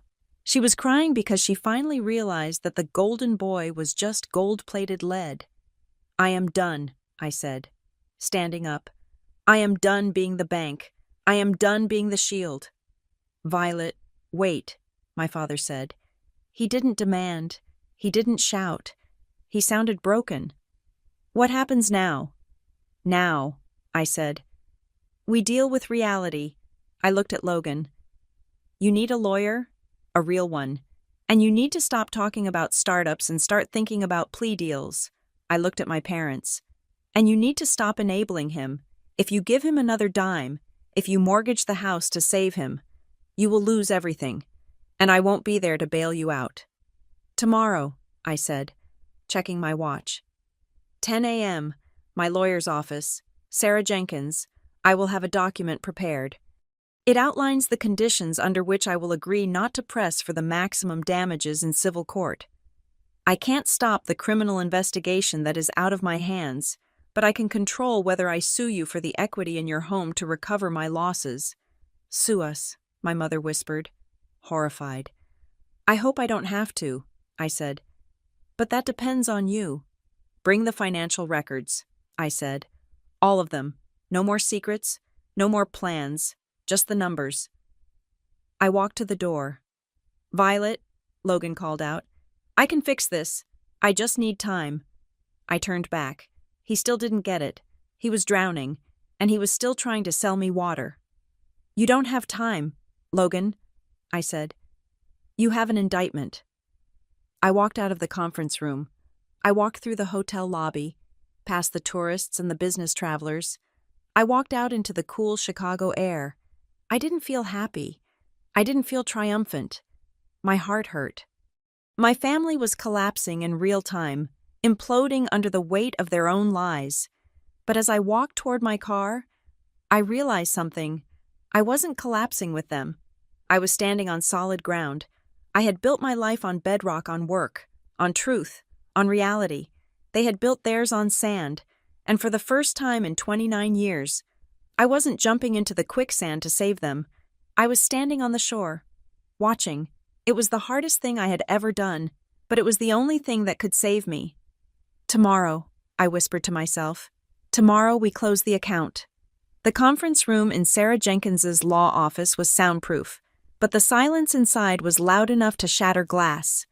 The room was dominated by a long, oval table made of dark walnut. On one side sat my parents, Gary and Marianne, and my brother, Logan. They looked huddled together, a small island of denial. On the other side sat me, but I was not alone. To my right sat Sarah, my attorney. To my left sat Mr. Henderson, a fraud investigation specialist representing the bank that held the delinquent American Express business line. And at the far end of the table sat a woman named Claire Sterling, an internal auditor from the state's Consumer Protection Division who was looking into the Nexus Group. My parents had walked in 10 minutes ago expecting a family mediation. They thought we were going to cry, hug, and maybe sign a payment plan. When they saw the suits, Their faces went from hopeful to gray. "What is this?" my father asked, his voice trembling. "Who are these people? Violet?" "This is not a mediation, Dad," I said, my voice steady and cool. "This is a reconciliation of accounts." I stood up. I didn't need notes. The numbers were burned into my retinas. "For the last 3 years," I began, pacing slowly behind my chair, "we have lived in a fiction, a story where Logan is a budding genius and I am the invisible spectator. Today, we look at the raw data." I placed a single sheet of paper in the center of the table. "Exhibit A," I said. "The cash flow. From January 2 years ago to present," I recited, keeping my eyes on my mother. "Direct transfers from Gary and Marianne Jenkins to Logan Jenkins total $50,700. These were labeled as support. In reality, they were rent payments for an apartment he could not afford." My mother looked down at her hands. "Exhibit B," I continued. "The incubator fees, $45,000 paid to the Nexus Group, a pay-to-play scheme that provided no equity, no funding, and no accredited mentorship. You drained your savings to pay for a desk and a coffee machine." "We know this," Logan snapped, though he looked sweaty. "We discussed this. Why are you dragging it up in front of strangers?" "Because of Exhibit C," I said, turning to Mr. Henderson. Mr. Henderson cleared his throat. He opened a folder. "Mr. and Mrs. Jenkins, my name is Paul Henderson. I represent the fraud department. We have completed a preliminary review of the application for the business line of credit opened in the name of Violet Jenkins 6 months ago." My father went rigid. "The application was submitted digitally," Henderson said, his voice devoid of emotion. "The IP address used to submit the application traces back to a residential router at 42 Oak Creek Drive, my parents' home address. Furthermore," Henderson continued, "the contact email provided was a variation of Ms. Violet Jenkins's name, but the recovery phone number listed belongs to a Mr. Logan Jenkins. The physical card was mailed to your residence and activated via the same IP address." "It was a misunderstanding," my father blurted out, sweat beading on his forehead. "We had verbal permission. We were going to manage the account for her." "Did you have a power of attorney?" Sarah, my lawyer, asked sharply. "Did you have a signed affidavit authorizing you to use her Social Security number for credit inquiries?" "We are her parents," my mother cried out. "We don't need affidavits." "In the eyes of the law, Mrs. Jenkins," Sarah said, "you are strangers who committed identity theft, the penalty for which can include federal prison time." The room seemed to drop 20 degrees. "And finally," I said, drawing their attention back to me, "the motive. Why did you need $22,000 of my credit when you had already given him $50,000 of your own because of the lie?" I looked at Logan. "Tell them about the investors." Logan looked at the table, then at the window, then at his shoes. I was close. The Series A was just around the corner. I just needed to bridge the gap." "There was no Series A," I said, "and there were no investors, but there were victims." I nodded to Ms. Sterling at the end of the table. "Mr. Jenkins," Sterling said. She was sharp, terrifyingly professional. "We have obtained records from the Nexus Group servers before they were wiped. We found your email correspondence." Logan went white. "You weren't just a student, were you?" Sterling asked. "You were a recruiter. We have emails where you explicitly promised 3 other young entrepreneurs, including a Mr. Mark Davis, that if they signed up under your referral code, you could guarantee them funding meetings. You claimed to have insider access to venture capital." "I was just selling," Logan squeaked. "It is sales. You exaggerate a little." "You received a $500 commission for every person you tricked into paying the $5,000 entry fee," Sterling said. "That is not sales. Mr. Jenkins, that is operating a Ponzi scheme. And since you used the United States Postal Service to mail some of these contracts, it is also mail fraud." My mother let out a sound that was half gasp, half sob. "Logan, is this true?" You made money off your friends." Logan looked cornered.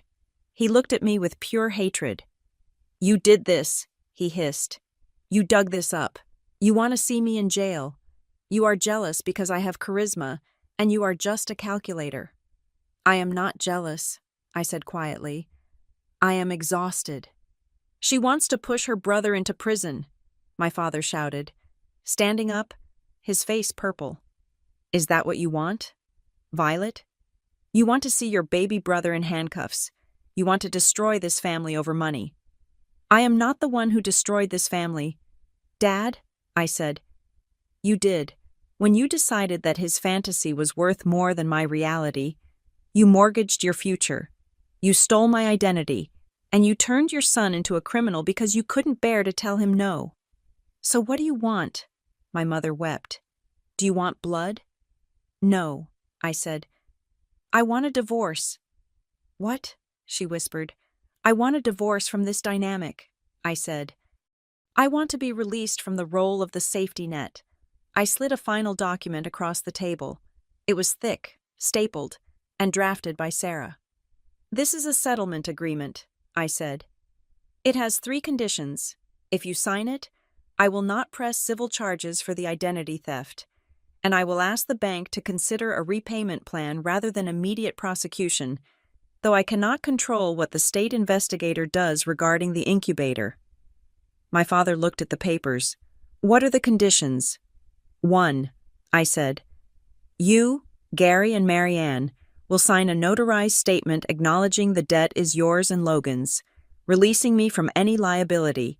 You will never ask me for money again, not for legal fees, not for retirement, not for a bailout." 2, I continued. "Logan will sign a cease and desist regarding my identity.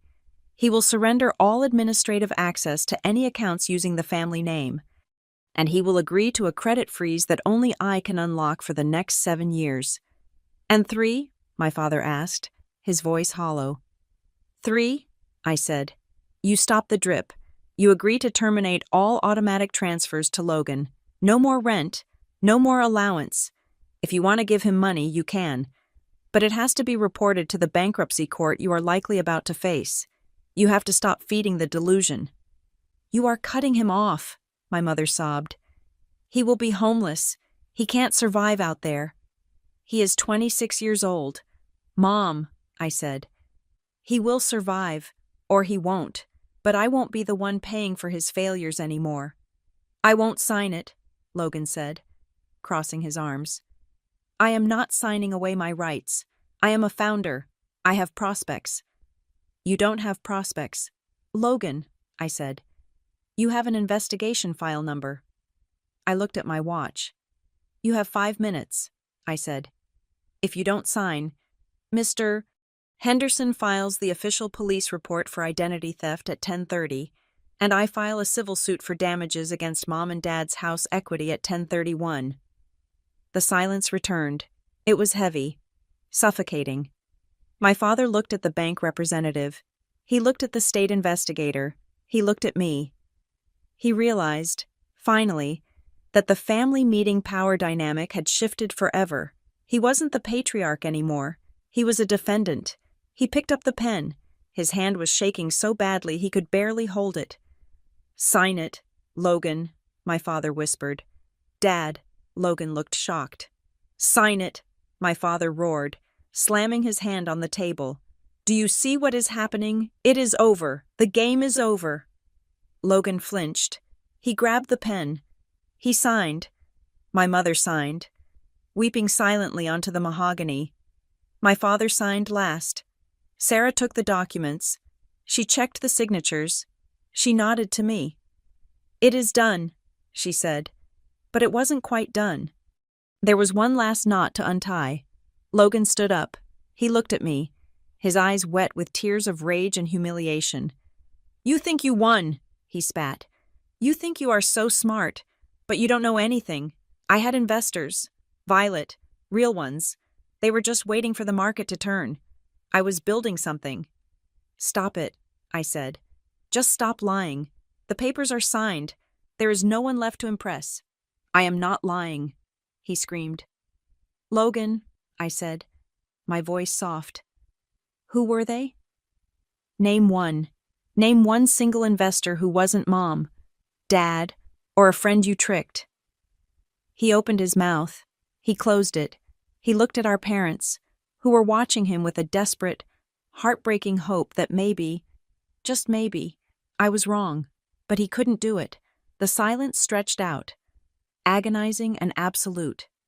There were no investors, he whispered. What? My mother breathed. Logan looked at her, and for the first time, the mask fully slipped. He didn't look like a CEO. He looked like a frightened child who had been playing dress-up for too long. I never had any investors, he admitted, his voice cracking. I needed you guys to keep believing in me. If I told you the truth, that I was just sitting in a co-working space drinking coffee and pretending to work, you would have stopped the money. You would have made me get a real job. He looked at my father. I just wanted you to be proud of me. I wanted to be the golden boy. So I acted the part. My mother let out a wail that I will never forget. It wasn't a scream of anger. It was the sound of a heart breaking. She realized that every sacrifice, every raided retirement fund, every lie they had told themselves, had been for a performance. They had bankrupted themselves for a play. My father sat back in his chair, staring at the ceiling, looking like a man whose soul had just evaporated. I am sorry, Logan wept. I am so sorry. I looked at them, the tableau of a family in ruins. I felt nothing, no joy, no vindication, just a profound, quiet lightness. The weight I had been carrying for 29 years, the weight of being the second choice, the backup plan, the invisible child was gone. I turned to Sarah. Thank you. I turned to my parents. They didn't look at me. They were too busy looking at the wreckage of their son. I am leaving now, I said. I walked out of the conference room. I walked down the long, carpeted hallway of the law firm. I took the elevator down to the lobby. I walked out the glass doors into the parking lot. The sun was shining. It was a bright, crisp Chicago day. I walked over to my Porsche. It was dusty. It had bird droppings on the windshield. It wasn't a magical chariot. It was just a car, a piece of metal and glass. I reached out and touched the cold, gentian blue metal of the roof. I didn't feel like a winner. Winning implies a competition, and I realized now that I had never been in a competition. I had been in a hostage situation. I opened the door and slid into the driver's seat. The leather creaked. I put the key in the ignition. The engine roared to life, a deep, throaty sound that felt real. I wasn't Violet the daughter, or Violet the sister, or Violet the ATM. I was just Violet. I put the car in gear. I didn't look back at the building where my family was finally facing the invoice for their favoritism. I checked my blind spot, signaled left, and pulled out onto the road. I had a lot of work to do, but for the first time in my life, the profit would be all mine. Thank you so much for listening to this story of Violet's journey to freedom. I would love to know where you are tuning in from today. Are you listening from your car, your office, or maybe while cooking dinner? Please leave a comment below with your location and your thoughts on how Violet handled her family.